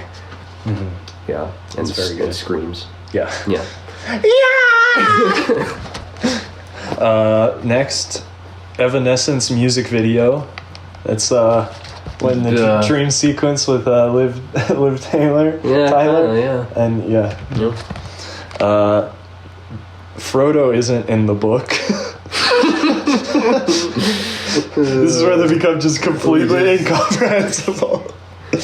Damn, that helm is deep. All elves are good with a bow. That's racist. Gandalf the White, Gandalf the Fool. Ooh. That's in the extended version, but I still wrote it in my notes. That's a Saruman line. That's hilarious. Oh, got him. That's my favorite line in this Got movie. him. Good. And the last note, when I reached the peak of madness, Salad Man. I've done it. I've done it. We've done it. Salad Man. Let's give up. That's enough. So, any final thoughts on Two Towers as a whole? Oh, it's my favorite. Yeah. It would be. It's not my favorite, but I really like it. I think the whole thing is honestly really cozy. You can kind of turn your brain off with that one. I agree. It's the coziest. It is the coziest. And what I find as the series goes on, I give less and less of a shit about Frodo's story, and I care very little whenever they cut back to him. It starts in this one because I'm like, I love all the Gandalf Edoras stuff. The Frodo stuff is definitely the weakest. And then in the next movie, it is extreme. I do not give a crap whenever they cut back to Frodo. I think I care the most Really? about Frodo and Sam in the third one. I care the most about their journey because it's like that's what it's all riding on at that point. Essentially, I just like the political stuff. That's why I don't care anymore. I'm like, let's get back to Minas Tirith. I like the politics with Rohan more in the second one than I do with Gondor. I don't like the politics with Gondor as much because I think they're actually really like simple. I think simple. It's just like Denethor. They don't have a king. Denethor is a shitty substitute. He's corrupt, whatever. And then Aragorn comes back. I'm sure it's much better in the books. Yeah. I do like Edoras more, but I still really like all the Gondor stuff. Oh, location wise, I love Minas Tirith. It's incredible so good. set. It's incredible. Yeah. Well, let's jump into Return of the King then. This movie starts with probably the best scene in the series. What an intro. There's just some guys fishing. You know, Scott and I are fishing. Yeah. And I just decided to choke Scott to death. But no ring. No ring. Yeah, there's no ring. He doesn't even catch a fish. I just start choking him. Yeah. But that Smeagol intro is so incredibly good. We even get the practical to CGI effects as he's transforming. There are some jarring things for young children in these movies, but the only thing, like Shelob never even bothered me. The only thing that really got me in these movies was one, the Bilbo jump scare, and then the other thing that really got me as like creepy was the transformation sequence of Gollum or Smeagol to Gollum. It is pretty creepy. The in between cosmetics they have on him. Imagine if he looked like that the whole movie. Oh my it's God. Almost good. I heard somebody explain it this way. It's almost good that they made him look a little cartoony because then he's not uncanny. Exactly. Like he might not be the most realistic looking, but if they tried to make him more realistic looking, it would be very uncanny scary, and scary looking. So it's like good that they made him a little cartoony and bug-eyed. And I mean, Tolkien wanted him to be scary. Yeah. Because one of the big differences between the 37 version of The Hobbit and the updated version was he essentially made Gollum scarier. When Bilbo meets him, he gave him more like and he describes him as kind of creepier looking. I love Riddles in the Dark. That's such a great storytelling moment, even outside of and he adds more riddles in the dark as well. That's something he adds. But that's why I started watching this last night. I'm like, damn, maybe this one is my favorite. I've definitely seen it the most. Yeah. That changed as it went on, but then we cut to modern day Gollum. He's eating. He's not eating. They're eating. He goes, well, we'll lead him to the cave and then we'll kill him. Yeah. Sam's like, bruh. That's no good. That's no good, my man. Yeah. And this is where it starts where I just don't care anymore about their story. Like I said, I care least about it in the Two Towers. I care most about it in the... Which is reasonable, one. yeah. I think that's kind of how they wanted it, honestly. I think it is, yeah. And then finally we cut to the aftermath of Isengard. In the extended cut, we get Grandma stabbing Saruman and going... He falls, gets impaled. Yeah, it's pretty rough. Pretty cool. And I forgot the theatrical doesn't have that, because it always is in my mind that that's like in the movie. Yeah, it's not Gandalf's just like, no, we'll leave him there. He's fine in the tower. Yeah, no, And they leave. I know. I always like thought that was really weird because I hadn't seen the extended versions for quite a while before. I'd watched the theatrical one several times, so I was like, I always thought that was like In there, yeah. weird. Yeah. But yeah, Pippin and Merry are pretty smug. Mostly Pippin. Pippin's always the smug one. Yeah. Yeah, we're under strict orders from Treebeard to smoke and relax.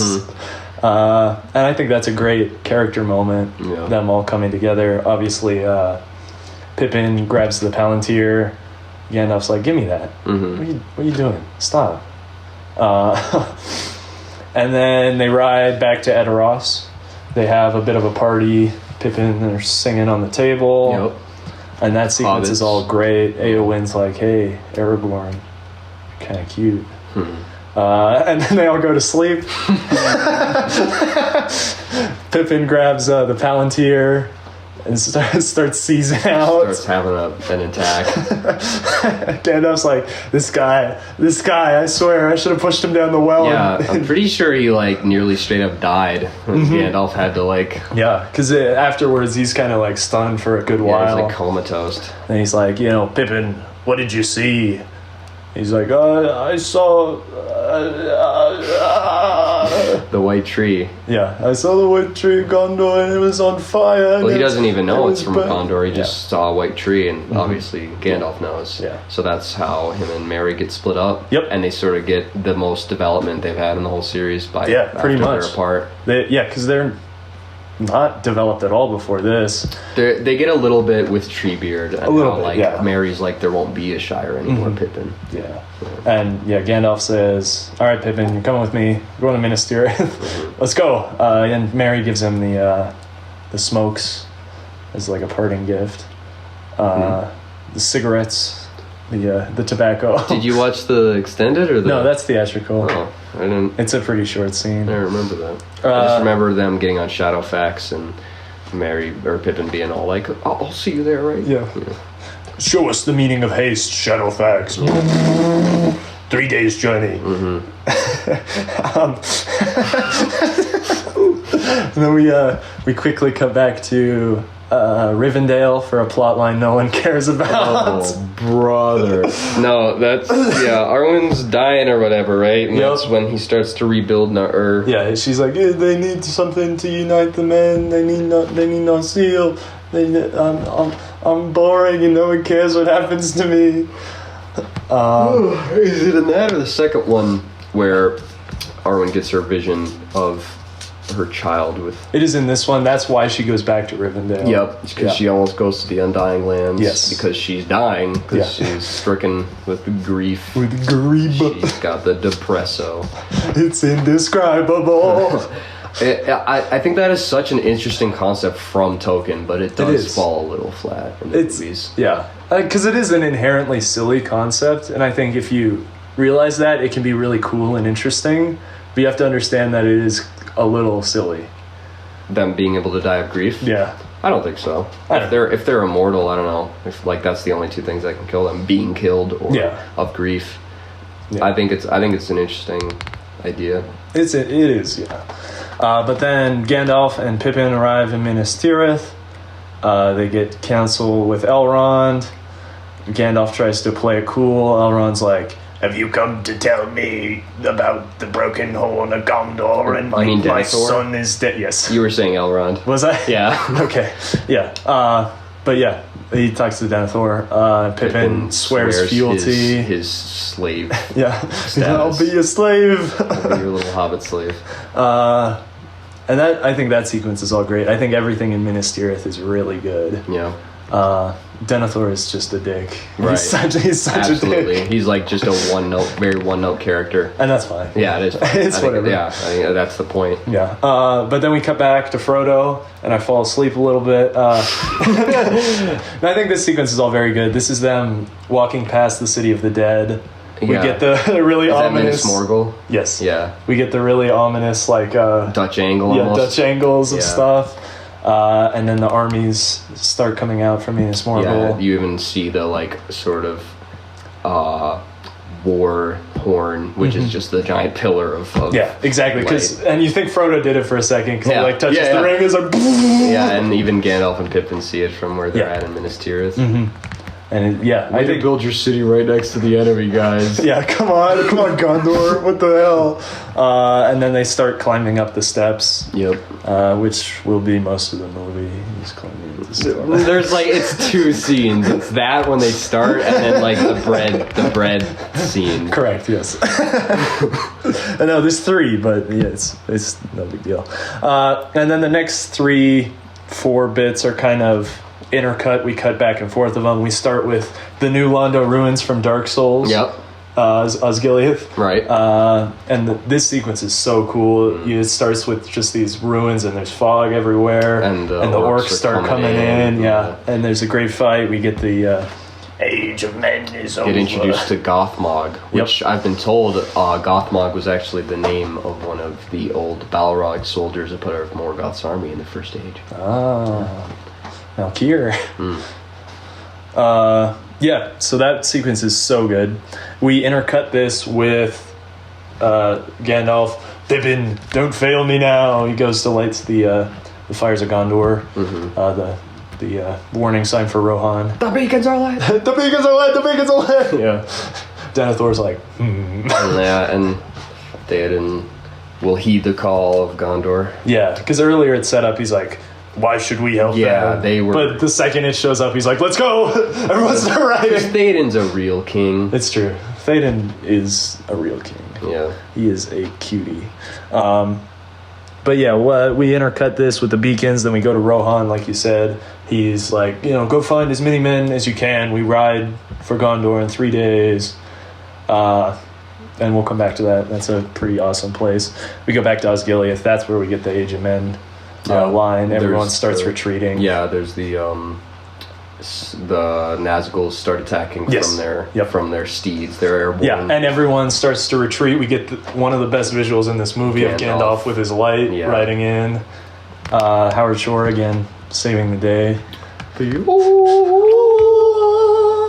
It's very good. Yep, it is. And then we cut back to the steps. The best part of the movie. They're going up the steps, and nothing much happens. It doesn't. That isn't the start of like when they fall asleep and Not yet. Smeagol starts. Not yet. What happens? We're not there yet. So then we go back to Minas Tirith. Faramir arrives, and he's not looking so good. He's like, we can't go back, and Denethor, not caring about his kid at all, goes right back to Osgiliath. We can't lose the garrison. So then they start to ride back to Osgiliath. We get the scene where everyone's throwing flowers. Gandalf's like, Faramir, don't throw your life away. Which is really cool. I love all the flower shots in this. There's a couple of them. Then we go back to the steps, and Sam gets framed. So yeah, I don't know how you feel about this plot line. I've said at that point in the series, I think it's fine that Frodo would be so his judgment would be so clouded by the ring and by Gollum. Yeah, because Gollum is a manipulator. He is, and with somebody's will so weakened by the ring, I'm sure it makes that a lot easier. Would you cross off there? No, I said David's right. Sucks. No. I actually really like the Go Home Sam. Yeah. They did, and it's a huge hit. And Sam's sitting there crying and falls down the stairs. That's later. That's the fourth stair scene. See what I mean? Well, that was like 30 seconds. You're correct. I've seen a lot of the other takes they did for that line reading, and they were all very like harsh. And it's like, and definitely didn't do any favors to the idea that Frodo's like a whiny character. Yeah. But like the fact that it was more of just like a go home. It worked a lot better that way. It does, yeah. It works really well. I don't like that plot line. I understand it's necessary in the movie language to get Sam away and come back when Shelob's there. Yeah. But I'm like, what? No, we're back on the steps. You serious? You serious? Yeah. But that's all right because I think the return of Sam to save him from Shelob was good. Yes, get back, you filth. Yeah.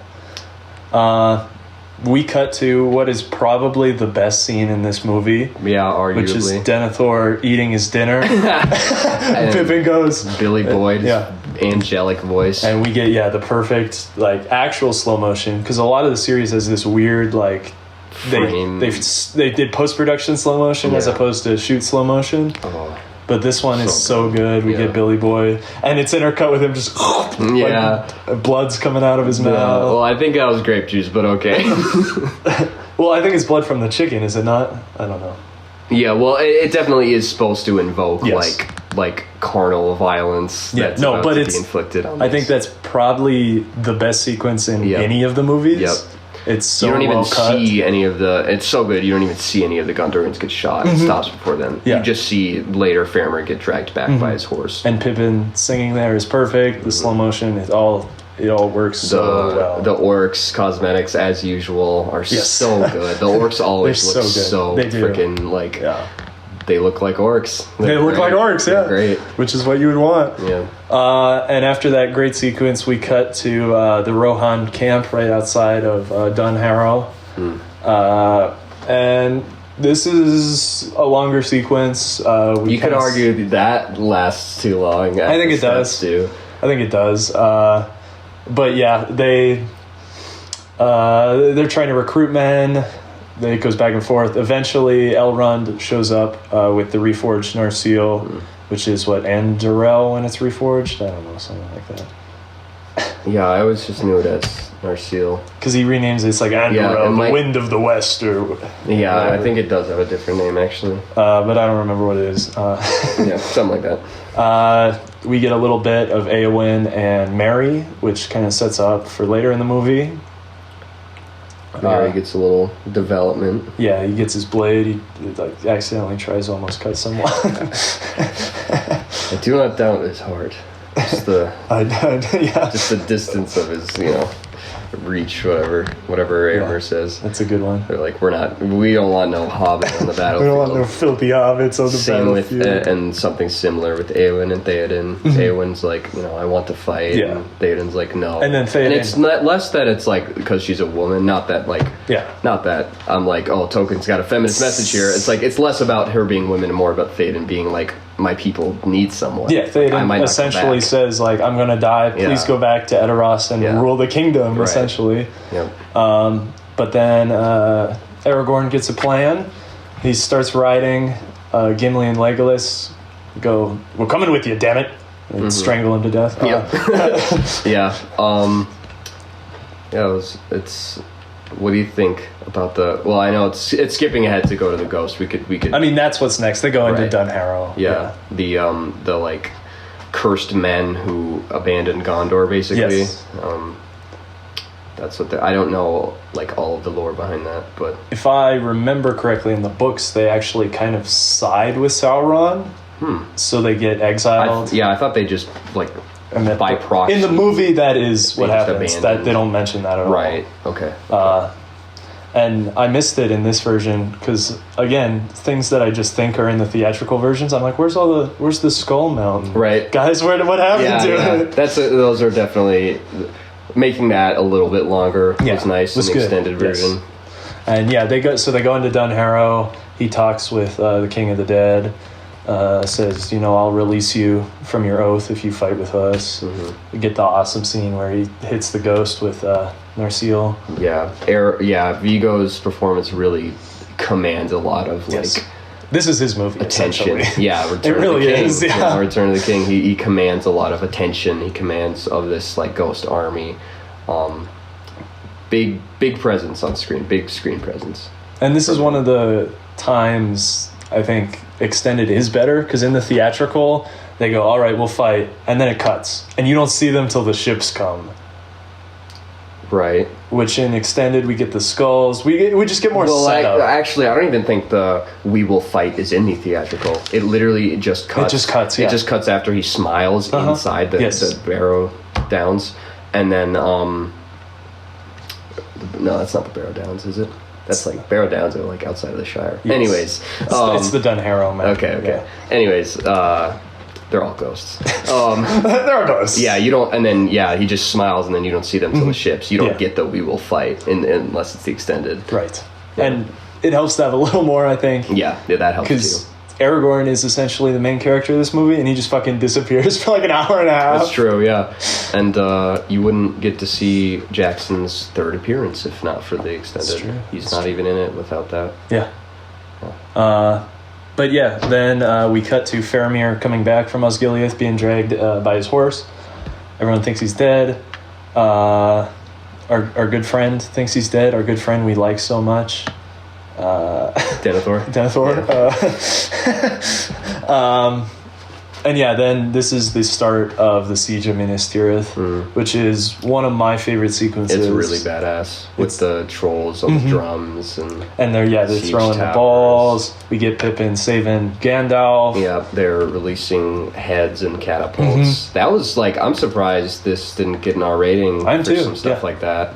Yeah, because even in this Two Towers, we see the orc's head on a spike, and they Yep. behead some people. I guess they were just able to like rub some I guess because it's, I don't know. Yeah, I some honestly grease don't some know. palms and be like, look, there's no swearing, there's no sex, we just need you to let some beheading slide. Here's some beheading. I guess you don't see any humans get beheaded. I guess they get away with it because it's orcs. You just see like You see the remnants of the heads. for the humans, but then you do literally see orcs get beheaded. But I guess Yeah. because they're orcs, it doesn't matter. Yeah, and the Siege of Minas Tirith is also great because, Denethor, he's like, we're all gonna die. Gandalf just fucking whacks him. Yeah, Gandalf He takes takes charge. over. Yep. Yeah, they start throwing their big I love the catapults. overhead shots of him running on the city and on Shadowfax. It's very good. Yeah. And yeah, this is Gandalf's time to shine a lot. This siege Yeah, is so and good. he loses his staff. You again in the extended, you only see what happens is the Witch King breaks his staff. Yes. In the extended, but in the regular version, he just doesn't have his staff in the last battle at the Black Gate. Yeah, and yeah, so the siege goes on for a little bit. Finally, the ring wraiths arrive, and it's so cool seeing the The Wyrms tracking come shots down behind them. as they destroy the catapults and stuff. Very well made effects. Yeah, and they still hold up, unlike some of the other ones. But yeah, that goes on for 30 minutes, and it's all great. And then we cut to Shelob's cave, essentially. Frodo's like, I don't know if I want to go in there. And Gollum's like, no, it's good, do it, do it. Yeah. And I think this sequence is pretty good. I always skipped it as a kid. Thought it was scary. I guess I did. Yeah. I don't know. I was just like, next chapter. Yeah. I did the same for the intro sometimes Yeah. because the transformation sequence is so jarring. And this time it didn't bother me at all. I don't really mind spiders, so I don't Right. know why I Yeah. was skipping it. I'm like not a huge fan of spiders, never have been, but like Shelob doesn't bother me. Not Yeah. even because she looks bad CGI. She looks great. She looks but pretty it's good, like it's like just her design. I was like never really scared of it. It's more simplistic. But I it think. is a very cool design. It is, yeah. And we get a little bit of intercutting here with Night at Minas Tirith and the Faramir funeral. As Denethor just tries to burn both of them alive. But yeah, in Shelob's cave, obviously, Frodo kind of thinks he escapes Shelob, and he's walking away all happy, and then he just goes and falls down. Well, we missed the part where he does escape Shelob and thinks he gets away, and Yes. then Gollum just fucking starts jumps wailing in, at him, and he sort of throws him off, and he's like, "I have to destroy it, Smeagol, for both Yeah, for our both sakes." of us. And then Smeagol gets thrown off a cliff. Yeah. Gets thrown down, and we don't see him until later on Mount Doom. Yep. So then Sam comes out. We get Sam's great comeback. He uses the light to push Shelob back. He fends it for himself. He cuts yeah. that spider good. Yeah. Gets her right in the gut. Sting starts glowing. Pretty good for like a first age horror. Yeah, it That's is. what those. She's a daughter of Ungoliant. Yeah. Which is like one of these. It's like the otherworldly- Balrog, essentially. Yeah. Yeah. Yep. Yeah. And so then Sam hides as the orcs come and grab Frodo, take him to the tower. Not dead. Don't go where I can't follow. That's a good line. That is a good line. But yeah, then we finish kind of Faramir, Denethor's funeral. Gandalf, Pippin goes to find Gandalf. He's like, Denethor's gonna burn Faramir. Gandalf's like, listen, I don't care. He does go and help, but it's like, come on, Pippin, he's got better things to do. Right. But yeah, they go and stop Denethor. He catches on fire and just fucking jumps off Minas Tirith. Yeah, that actually, someone like pointed out the design of Minas Tirith. That would have been quite the run from those yes, those the inner hall halls. too. Yeah, all the way off the peak. Yeah, but he did it. Good for him. Yeah, he ran the marathon. He broke a record. Finally, the Oliphants and the men from the east arrive. West. They arrive before the Oliphants. Actually, we kind of skipped that. Yes, Rohan arrives. Yes, though they kind of. Yes, you are correct. Rohan arrives here. We get an awesome, which is again from Theoden. Yeah, like another just great moment. And Eowyn and Mary followed. Mm-hmm. Eowyn snuck in with Mary. Yep. And yeah, then we get them going down. They blow their horns. It's super cool. The violin start of the Rohan theme. It's so good. And they actually start. You're right. They start decimating the orcs, and then the Oliphants. That's because mounted infantry is going to tear through foot infantry every time. But that's why it's sort of like they need a little bit more power, which is where the ghosts come in after the Oliphants come. Yeah, exactly. So the Oliphants finally come after Rohan tears up a little bit. And they do a bit of damage. They take out a good amount of Rohan forces. Yeah. And the Witch King comes. Not quite. Not yet. Really? Yeah, not yet. He's flying around a bit. Okay. I think on the way, was it on the way to Denethor where his staff gets broken? Yes, I believe so. Okay. Yeah, because that's not in theatrical. Right. He just loses it. Yeah, he's like, where'd it go? Yeah, it's just not in that last battle. But yeah, then finally Dunharrow and Aragorn and Legolas and Gimli arrive on the ships. The orcs are like, finally you're here, always late. Yeah. And then they're like, oh fuck, late as usual. Yeah. And the army of the ghosts are a bit of a ghost in the machine or god in the machine moment. Yeah, it was definitely like not a Deus Ex. That's the wrong. Yes, Deus Ex Machina. Yeah. But yeah, it's fine. It works. It works. And it's like, and it was nice how Gandalf and Pippin really get locked up in there as it's getting sieged, and that's where you get the Silver Plains monologue. He's like, death isn't so bad. Yeah. And we get... But then they get saved. And Dunharrow they look super awesome because you just see them going over the field and wiping people out, then they go up Minas Tirith. Yeah, it's like satisfying. Yes. It's really satisfying. You don't get to see the death of that orc captain Gothmog in the theatrical version. You do, but we're skipping. We missed. Yeah, we're not quite there. We're not quite there. So yeah, then we get Aragorn and Legolas come back. We get Gimli and Legolas counting. He gets one of the Oliphants, and you get Gimli. That only counts as one. Yeah. And then we cut to Theoden. That was a good sequence. As corny as it was for Legolas is perfect again, but it's he is though because he's an elf. But it was a cool sequence following him up up that Oliphant. And the battle of the fields here is so good as well. Yeah, Pelennor Fields. Pelennor, yeah. But then Theoden is confronted by the Witch King. He kind of beats him up a little bit. Yeah. Theoden gets yeeted. Eowyn comes up, and we get the classic line, "No man can kill me. I am no man." No, I didn't mean it in terms of gender politics. I just mean no human can kill me. Ah! Yeah, really.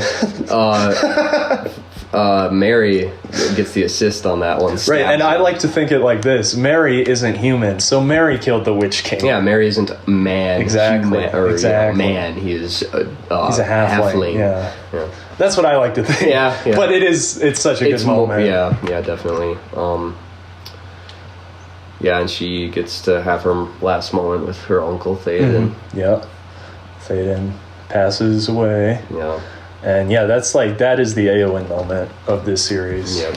That's her best stuff. She gets wounded so bad from killing the Witch King. Yeah. Just killing him. Yeah. that like in the extended, we get to actually see the healing hands thing of the king. Yeah.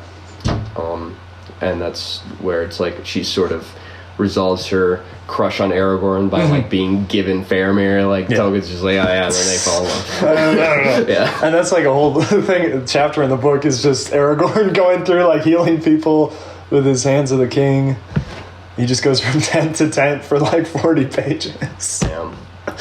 But then we cut back finally to Frodo in the tower. You ain't keeping that. Everything's going to the eye. That is Cirith Ungol, isn't it? Yeah. Okay. Sam takes him out. Sam MVP once again. MVP. We get the Sam carries moment. the ring. We don't get to see there is a bit of hesitation from Sam to give the ring, but it's like kind of hard to tell whether or not that's hesitation. It's probably a bit of both. It's like he's hesitating to give him the ring because the ring is obviously influencing him and be like, oh, you can have it. Oh, it's yours. You can have the power. Ooh. And from the friendship of Sam being like, I don't want you to suffer anymore. You shouldn't have to carry this burden alone. Yeah, and I think he's also kind of thinking like, I don't know if you're doing okay with this ring. Exactly. Like, like this is, yeah. We don't have much to go. I'll just take it. Right, but it's like seeing how it was with Smeagol and Deagle when they first encountered it. You cannot share the ring. Yeah. It really does have to just be one person's burden. Yes. We don't get to see it as much in Jackson's version. In all of Jackson's versions, right? The influence, like Sam's vision, when he gets the ring, because in the books he gets visions of grand power, and how he would be like tries to tempt him. Yeah. He would like create his own perfect world. But Sam, he's a simple guy. He's a good guy. Yeah, he's a good guy. Yeah. We all like Sam, but he does give it back to Frodo. Frodo gets it. They go into their orc cosplay. And then it turns out they don't need it. Because in the extended edition, again... they do need it in the extended, because they have them, like, among the orc legions. Right, which is a cool little scene. Right, it is. But in this one, Aragorn says, let's go march on Mordor. Because he's like... We have to distract Sauron. We have to give Frodo and Sam a chance to destroy the ring. So this is something... Again, extended, I think, is better when the mouth comes out. Yeah, the death of the mouth of Sauron is great. And he's like, it's negotiations, Yeah, right. And he just immediately fucking beds him. Gimli or whoever is like, so much for negotiating. Yep. Yeah, whatever. And it's still pretty good in the theatrical. The black gates open. Do you know how they did that effect with his mouth?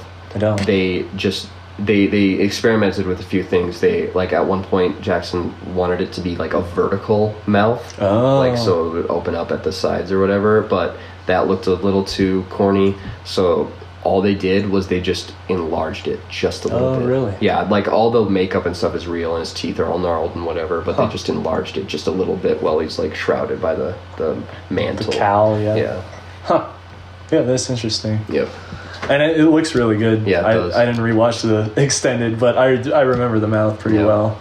But this sequence is great as they're, the Dark Legions start marching towards them, and at this point, the eye is on Frodo, and he kind of goes whoop, and looks the other way. Yep. The light is gone. We have to go, Mr. Frodo. Right. And then we essentially get to Gollum and Mount Doom. Yeah, there's Gollum encounters them before the Mount Doom interior, and fights with them. Sam fends him off, and Frodo just books it. Yeah, he books it, and he's like, "Oh, okay, we're saved. We passed. I'll carry it for you." Yeah, probably. It's just the start of this sequence. I probably like that scene a bit more than Faramir's ride to Osgiliath. Just Sam's like, "I can't carry it for you, but I will carry you," because you get that Grey Havens theme from Howard Shore, and it's just so there's a lot of emotion there. But finally Sam runs in and Frodo's just holding it there for like 10 minutes. We get almost the Bilbo line of, after all, why shouldn't I get it? Well, and another moment, there's so many good moments in that entire sequence of them fighting, and this is where I start to actually care about Frodo again. I love Aragorn's moment where it's just for Frodo. For Frodo, It's yeah, and they that's charge it. on the armies. Well, it's just like he says it really just like for Frodo. yeah, passively, just like really like And- gotta do it. And yeah, that moment's great because he starts running. The armies are still, and then Merry and Pippin just come running Merry out. and Pippin just second to the king. It's like such a good moment. Yeah, and that almost sets up the end a little bit too. Yeah. But yeah, anyways, we make it back to Mount Doom. Frodo, classic Frodo fashion, puts the ring on. But of course, He summons the Eye. They know he's there. The Nazgûl start going towards Mount Doom. Then Gollum comes in and just fucking bites his finger off. that is also another awesome sequence. I love the fight between him and Gollum. And it's like Gollum could almost... Everything was leading up to this. I don't think this is how it's meant to be interpreted, but it could be seen as Gollum, has such this love and connection to the ring that he can see into Sauron's world, so Frodo's almost not invisible. Because he just jumps right fucking on him. Yeah, pretty much. I think there's a moment after he knocks Sam out, he sees his footprints walking. Yes. Yeah. Yep. But yeah, he bites, he falls. We get Gollum's great conclusion. In the books, I know that He's just dancing. he just danced off the He's edge. just dancing, Like Frodo yeah. didn't even struggle with him. He just danced off the edge, which is like, I think both interpretations are pretty good. Yeah, There's something to be said about both of them. there is. And there's this really great moment as Frodo's holding onto the cliff.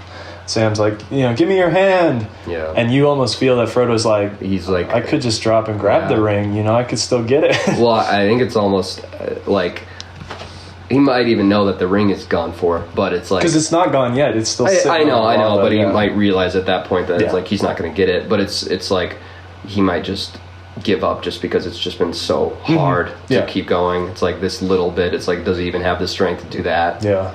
And he goes up with his hand. It's just covered in blood. And That is Sam so good. pulls him up. And finally the ring is destroyed. We get another favorite shot of mine as the tower crumbles. And then it Very just... good. Yeah. They experimented with a lot of sound design there too. I know. Yeah. And it's so good. Yeah, it's really amazing. And then, the And armies... everyone's reactions actually, because the mountain starts to explode Yes. too, and they realize that it's like there's a very small chance they lived. Don't make it out. Yeah, so because like, all of Mordor so falls it's like apart. bittersweet. They're chanting for Frodo, they're praising Frodo, and then it's like the mountain explodes, and they're like, "Holy shit!" And there's a moment, I can't remember if it's Pippin or Merry, but they're like, Frodo. He's like crying. It's one of them or both. Yeah. And Mordor's more or less defeated. Cut to one of 3,000 endings. No, actually, it's really good. I had forgotten this. In the theatrical cut, I think it's perfectly fine. And Yeah. it doesn't bother me. Yeah, I get the meme that people are like, it ends like 20 times, but it's like I love it. I can't hate it. think in the extended version it does go maybe a little long. Yeah. But it's fine in I theatrical. don't remember what differences there are. I guess before we get that, we get this really great sequence of them on the rock.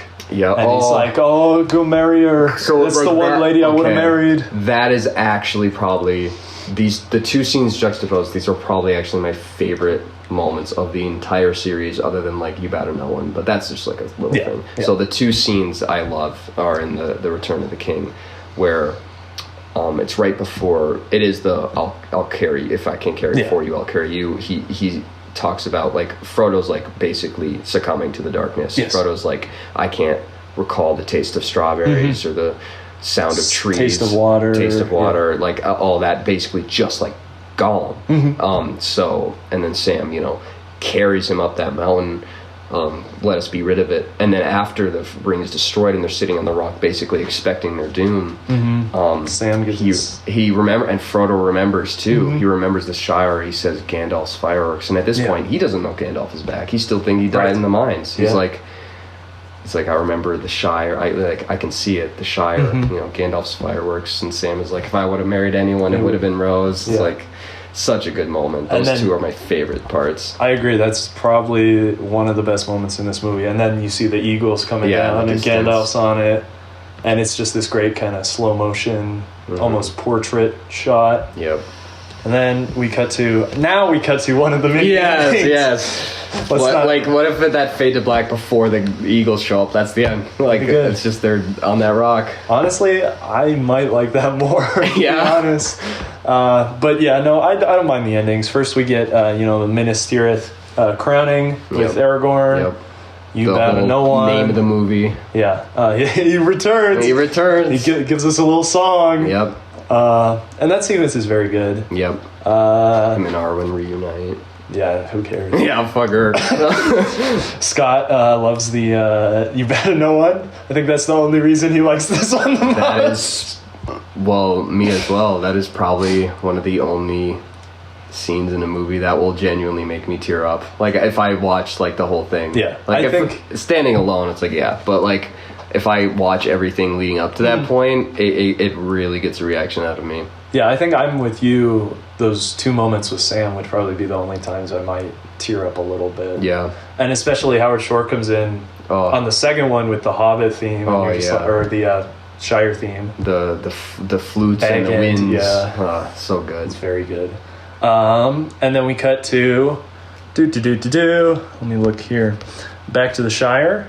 They arrive back. Well, I think right after he gets saved, he wakes up, and I don't even know where he is. Is he in Minas Tirith? Like, where is he? He's in Minas Tirith. Okay, yeah. and then all his friends. Yeah. His friends come in. They celebrate. The fellowship. Then there's the crowning. Yeah. And then they go back to the Shire. And it's almost a mirror of the opening of Fellowship when Gandalf's coming in. Mm-hmm. And that's pretty good. We get Sam's... They go into the bar to celebrate. Sam finally goes to talk. Yeah, it's kind of like this very sobering moment because these 4 hobbits that had just like been through life and death and been through like horrors that no people would ever have like dreamed of. Yeah. They're back home, and it's like what do we do now? It is the hero's journey. They're back to something similar, but they're different. Yeah. And Sam goes and talks. We cut to Sam's wedding. Yep. Which is another really Well great deserved. little sequence. Yeah. We get Frodo's narration as he's writing in There and Back Again. Mm-hmm. And then they start going to the harbor. The Grey Havens. Yep. Where they meet their elf friends and Bilbo. And they go off sailing. Yeah, it is revealed that Frodo goes with them. Mm-hmm. I saw a lot of people's first watches through this movie, and it's like I am surprised every time by the reaction that they're surprised that Frodo is leaving, because it's like I know it's coming, but it's like they don't. It's like, oh yeah, that is kind of like a unexpected thing, because they pan the camera. It's like Gandalf says Frodo. Yeah, and they pan, to everyone's him, like, what? And they're like, huh? And I mean, if we go back to Fellowship, part of the conversation with Bilbo when he's with Gandalf, he says, I gotta leave. And he's like, but Frodo would miss the Shire too much. He's in love with the rivers and the hills. So it's like Frodo's finally let go, and he's willing to... Well, yeah. Well, go. he essentially he has to go to the Undying Lands because he was a ring bearer. Probably the most other, next to Gollum, the one who suffered the most bearing the ring. Yes. And he's got the Mordor blade still in his... Yeah, as he tells Sam, it still hurts, yeah. And you get the very tearful farewells with his 3 friends. And we get one of the really great shots. I think it's probably CGI matte painting of just the harbor there and the boat going out. Yeah. It's very good. Then we get Sam's family life. He's been given There and Back Again and The Lord of the Rings to write in if he wants. And then we get the end. Yep, I'm home. And those were his actual daughters. Really? Or at least the one that runs up to him that he picks up. That was that was Sean Astin's daughter. Interesting. Yep. Huh. Yeah. Well, before I ruin it with my notes, any thoughts? Really good. Yes. Really good. Such a good conclusion to the series. I think if I like the steps more, this would easily be my favorite. That just pulls it down enough to where I'm like, that you like Fellowship. Yeah, that's fair. I don't blame you. I like I like the entire dark part of the journey. Yeah. I think Mordor looks fantastic. Yeah, all of it. I like Shelob's Lair, I think, because it's like they save the most like the toughest locations for last. Yes. Like the very like toughest terrain to go through and most perilous to finally get rid of the ring. Yeah. And you really feel it. You do, yeah. Well, these notes are more more comprehensible, Right? Because I watched it at like 3 in the afternoon instead of 4 in the morning. Let's hear your responses to these.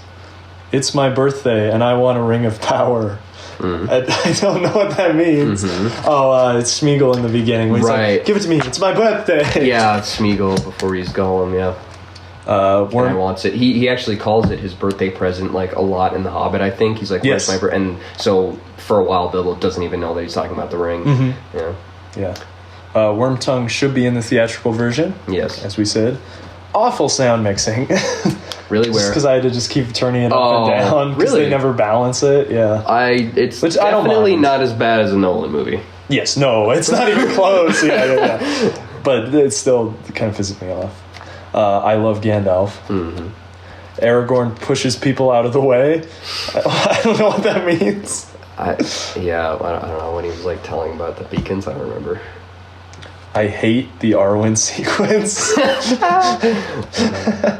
Minas Tirith and Edoras are my favorite. Yeah. It's better if you don't speak at all. That's Gandalf talking to Pippin. City of the Dead scene is dumb. What? It's cool. It's okay. I don't remember half these notes. Faramir equals Boromir version 2. Yes, correct. Eowyn best girl. Okay. Dragon CGI looks bad at times. Really? I think so. I thought it was pretty cool. It's not terrible, but you can tell a little bit. I thought it was really good when she cut off the Witch King's steed's head. Yes, I think that does look good. Denethor is the Pope. Pippin's song is very good. Yes. Why do the orcs take Frodo to the tower?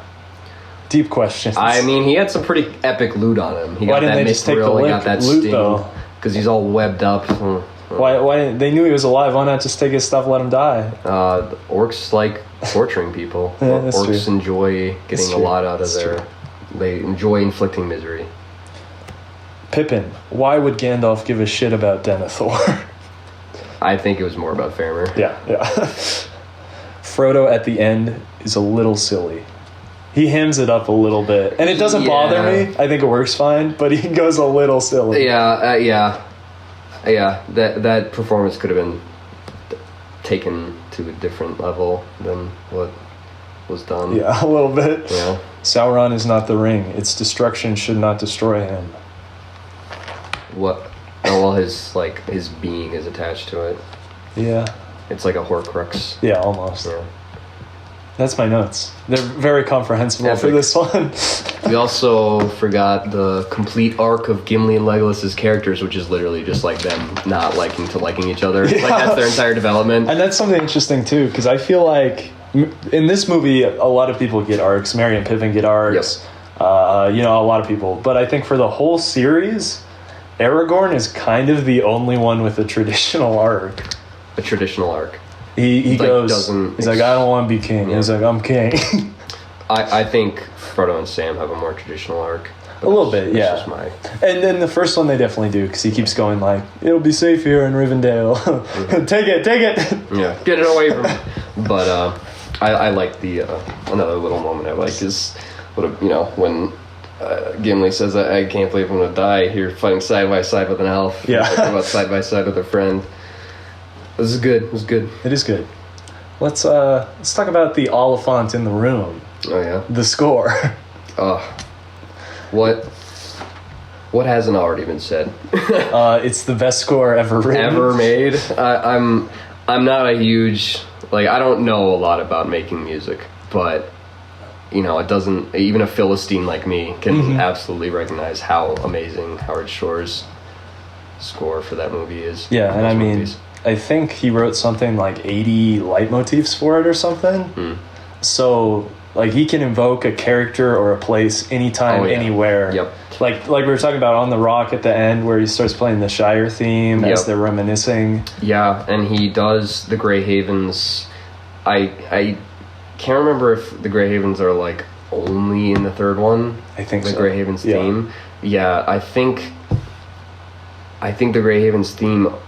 We only first hear it when Sam, or maybe we heard a little bit when Sam was like approaching him on the boat. Mm-hmm. Frodo on the boat, but I think what I think the actual first time is when he carries Frodo up the mountain. Yeah, I believe so. And that's probably my favorite score. Actually, it's not the Shire is probably my second, but the Grey Havens is actually my number one. I mean, there's so many just leitmotifs you can sing off the top of your mouth.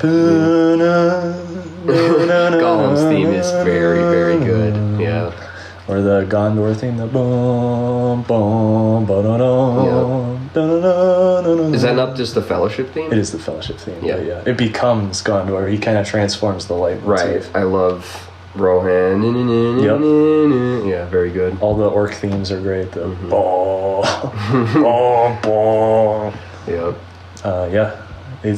It probably is, from an objective standpoint, the best score ever written. Yeah, that's right, Zimmerman. Yeah, that's right, liberals. Facts don't care about your feelings. Any final thoughts here before I pull up bad reviews? Lord of the Rings kind of sucks. Kind of boring. It's kind of not very good. Kind of hate Lord of the Rings, really. to be honest with you. What the heck? Only nerds like that stuff. Yeah. And that's something I like so many other high fantasy stories more, but I doubt if they were to adapt any that it would ever even come close. Mm-hmm. Yeah, I do not have a lot of high hopes for this Amazon series. Yeah, I would be interested. Like we said, we would prefer the first age, but the second age might be interesting. You would need a very interesting director to do the first stage. Pull off the first stage. Because the first stage is just like Lovecraft, like nonsense. Yeah, for sure.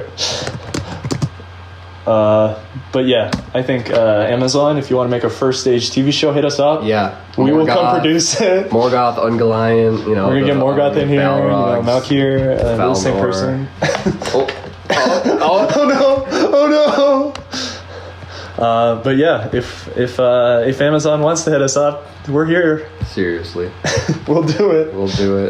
We'll reread Silmarillion. I love Silmarillion. Yep. I gifted the Silmarillion to my brother.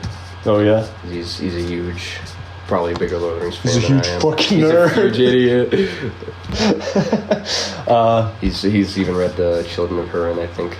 Oh really? Yeah. I don't think I read that. Which I think was compiled and completed by Tolkien's son. Yes. Yeah. As Silmarillion was too. Also, yeah. So there's Tolkien's like schizophrenic notes. That's when there were giant spiders. And then there was a tree. Should we touch on the Hobbit adaptations for a moment? They're not good. Yeah, I mean, like I said, the only things that stick out to me in retrospect that I like were Riddles in the Dark. It would take an idiot to fuck that up. You literally would. Yeah. Just have to adapt it beat for beat, and that's it. Yeah. And then just throw Andy Serkis in there. Yeah. It's like that's it. And then You've done it. Yeah. And then like the scene between Smaug and Bilbo. Yeah. Like, and that's like the. I think all the Smaug bits were pretty good. Yeah. I like the Lake Town sequence just because I think Lake Town's design was really cool. Yeah, Lake Town is a cool location. But yeah, I didn't care for any of the Lake Town characters. I really didn't care. Yeah, about no, them. they're all dumb. The studio editions of those like two elves, Yeah. or Legolas and that other And the female other, elf sucked so bad. Yeah, I think Mirkwood was okay. Yeah, Mirkwood was pretty alright. I think the troll sequence in the first one is absolutely terrible. I don't even remember it. I remember the trolls being very cartoony. It's like, the Hobbit is meant more for a younger audience. It's a younger audience book, yeah. But it's like, he could have done so much better. Anyways, here's some bad reviews. All right. This is from Fellowship. Always half a star. Keep that in mind. You need to go outside and touch some grass if you like this movie. This movie made me throw up and cry. I wanted it to end as soon as it started. Made me throw up and cry. That has to be a troll. They got him, boys. This movie made me throw up and cry. Here's another classic half a star. This some nerd shit. For real, for real. Oh, yes. Yes. Yes. Yes! Followed, You are the kind of person this movie is for. 100%. followed by, this is proof the majority of the population are idiots. This is true. Yeah, democracy has failed. it's all failed, boys. It's cringe. Yeah, these movies are cringe. If the majority of people like Lord of the Rings, democracy just gotta go. This is how democracy ends. Yeah. Not that line from the prequels. Those movies you love. Yep. Anyways, we're moving on to the Two Towers. Half a star. I have no clue why this movie is even in the series. Just more journey and completely boring. Too long, not too long, but too like you're going to. Uh-huh. Too long. And too boring. Mm-hmm. And too confusing. Yep. The fights are absolutely amazing, and so are the graphics. Half a star. All right. Half a star. Here's a good one. Half a star. Gay. I can't argue with that. They got you. They got you good. I can't argue with that one. Half a star. Also overrated. Damn. They got us. They I got think us. The Two Towers is underrated. But that's just me. You would say that. You're gay. Let's pull up Return of the King. This is the one I'm real excited to see.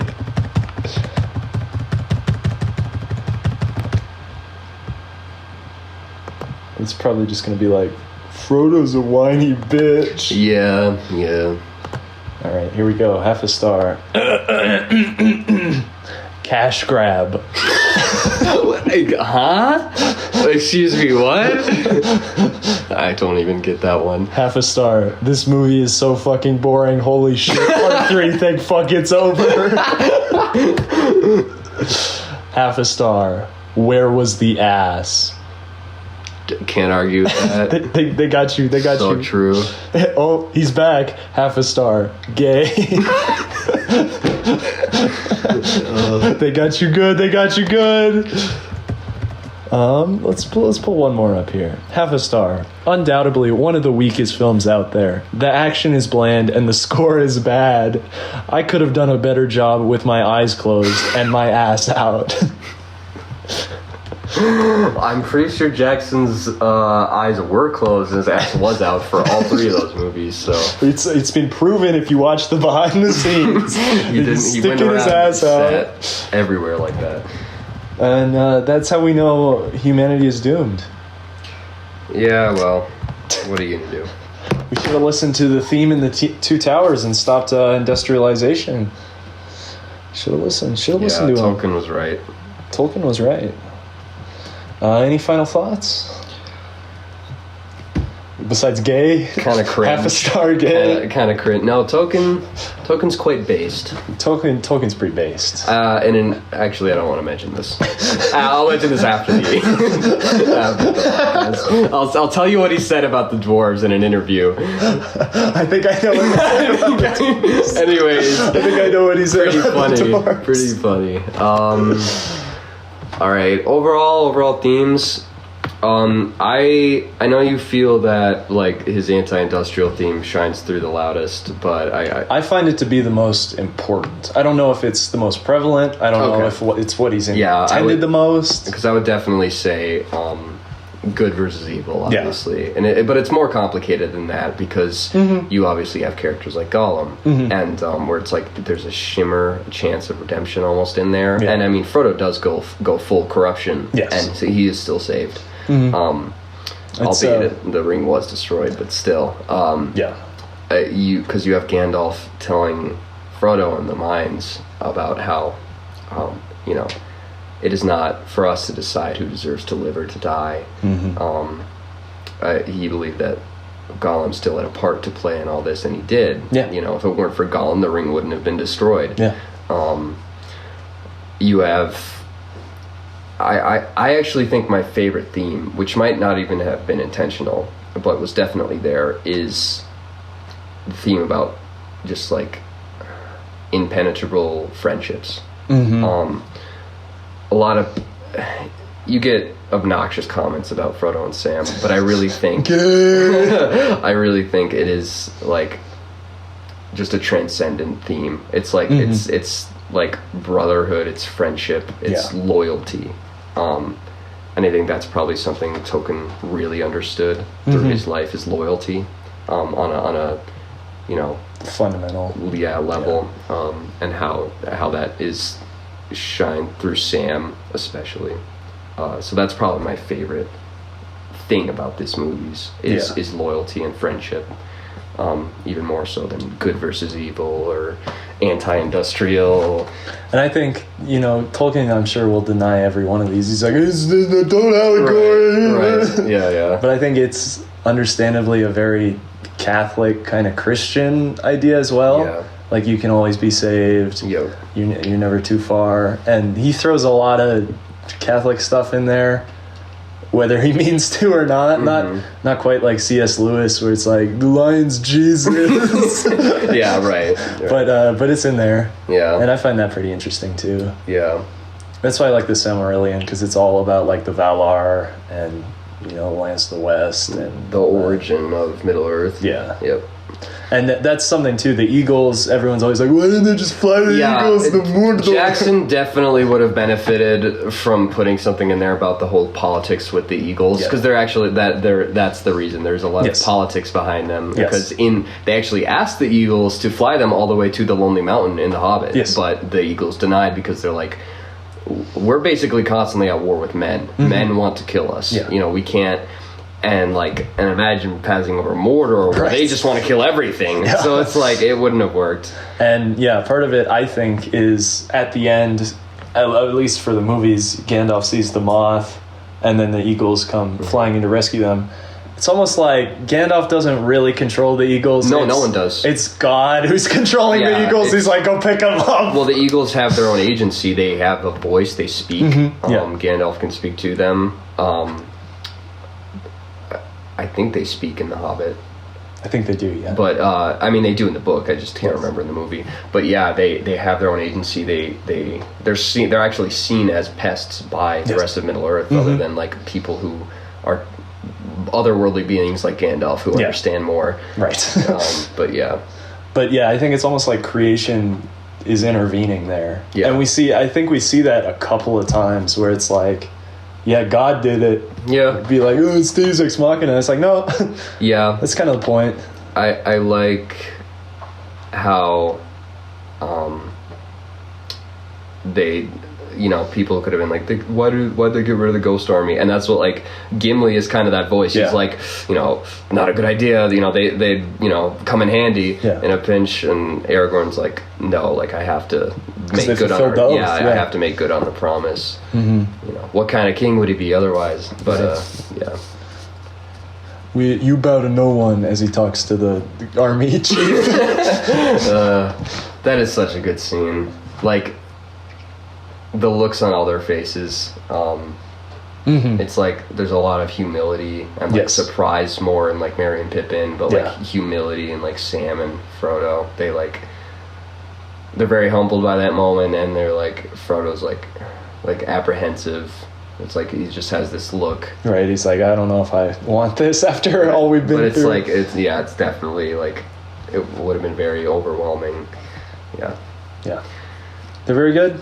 If you haven't seen them, you should watch them. Yeah, especially after we spoiled everything. Yeah. If you haven't read the books, don't. Yeah, I mean, no need. Look at me. Read The Hobbit instead. Yeah. Join us next time as we talk about every Christopher Nolan movie or Only God Forgives. Where we vigorously debate about that movie and kill each other on the stream. Yeah, that's it. It's good. 10 out of 10. It sucks. 10 out of 10 for all of them. For me. Yeah. The first one is a clear 10 out of 10. The second one is a clear 1 out of 10. And the third one is a clear 10 out of 10. No, I wouldn't rate them. I don't know. It sounds pretentious, but like, what are you gonna rate them? Yeah, I mean, that's just like my way of saying that like these movies are my personal, just all-time favorites. Yeah, pretty much. I think a lot of people are in the same boat, and understandably so. It's not like they're just bad movies that you have nostalgia for. Right, and Boromir is my favorite character, so... You would say that. No, not really, but I definitely appreciate him. I appreciate him more after the fact he dies. Well, right, I mean... Which is the point. I think he's totally redeemed. Yeah. Through his, sacrifice. It's crazy. That's like a Christian message or something. That's weird. That's weird. Yeah. I'm going to join the Church of England. Anyways, Tenet is a much better movie. Come back for that later.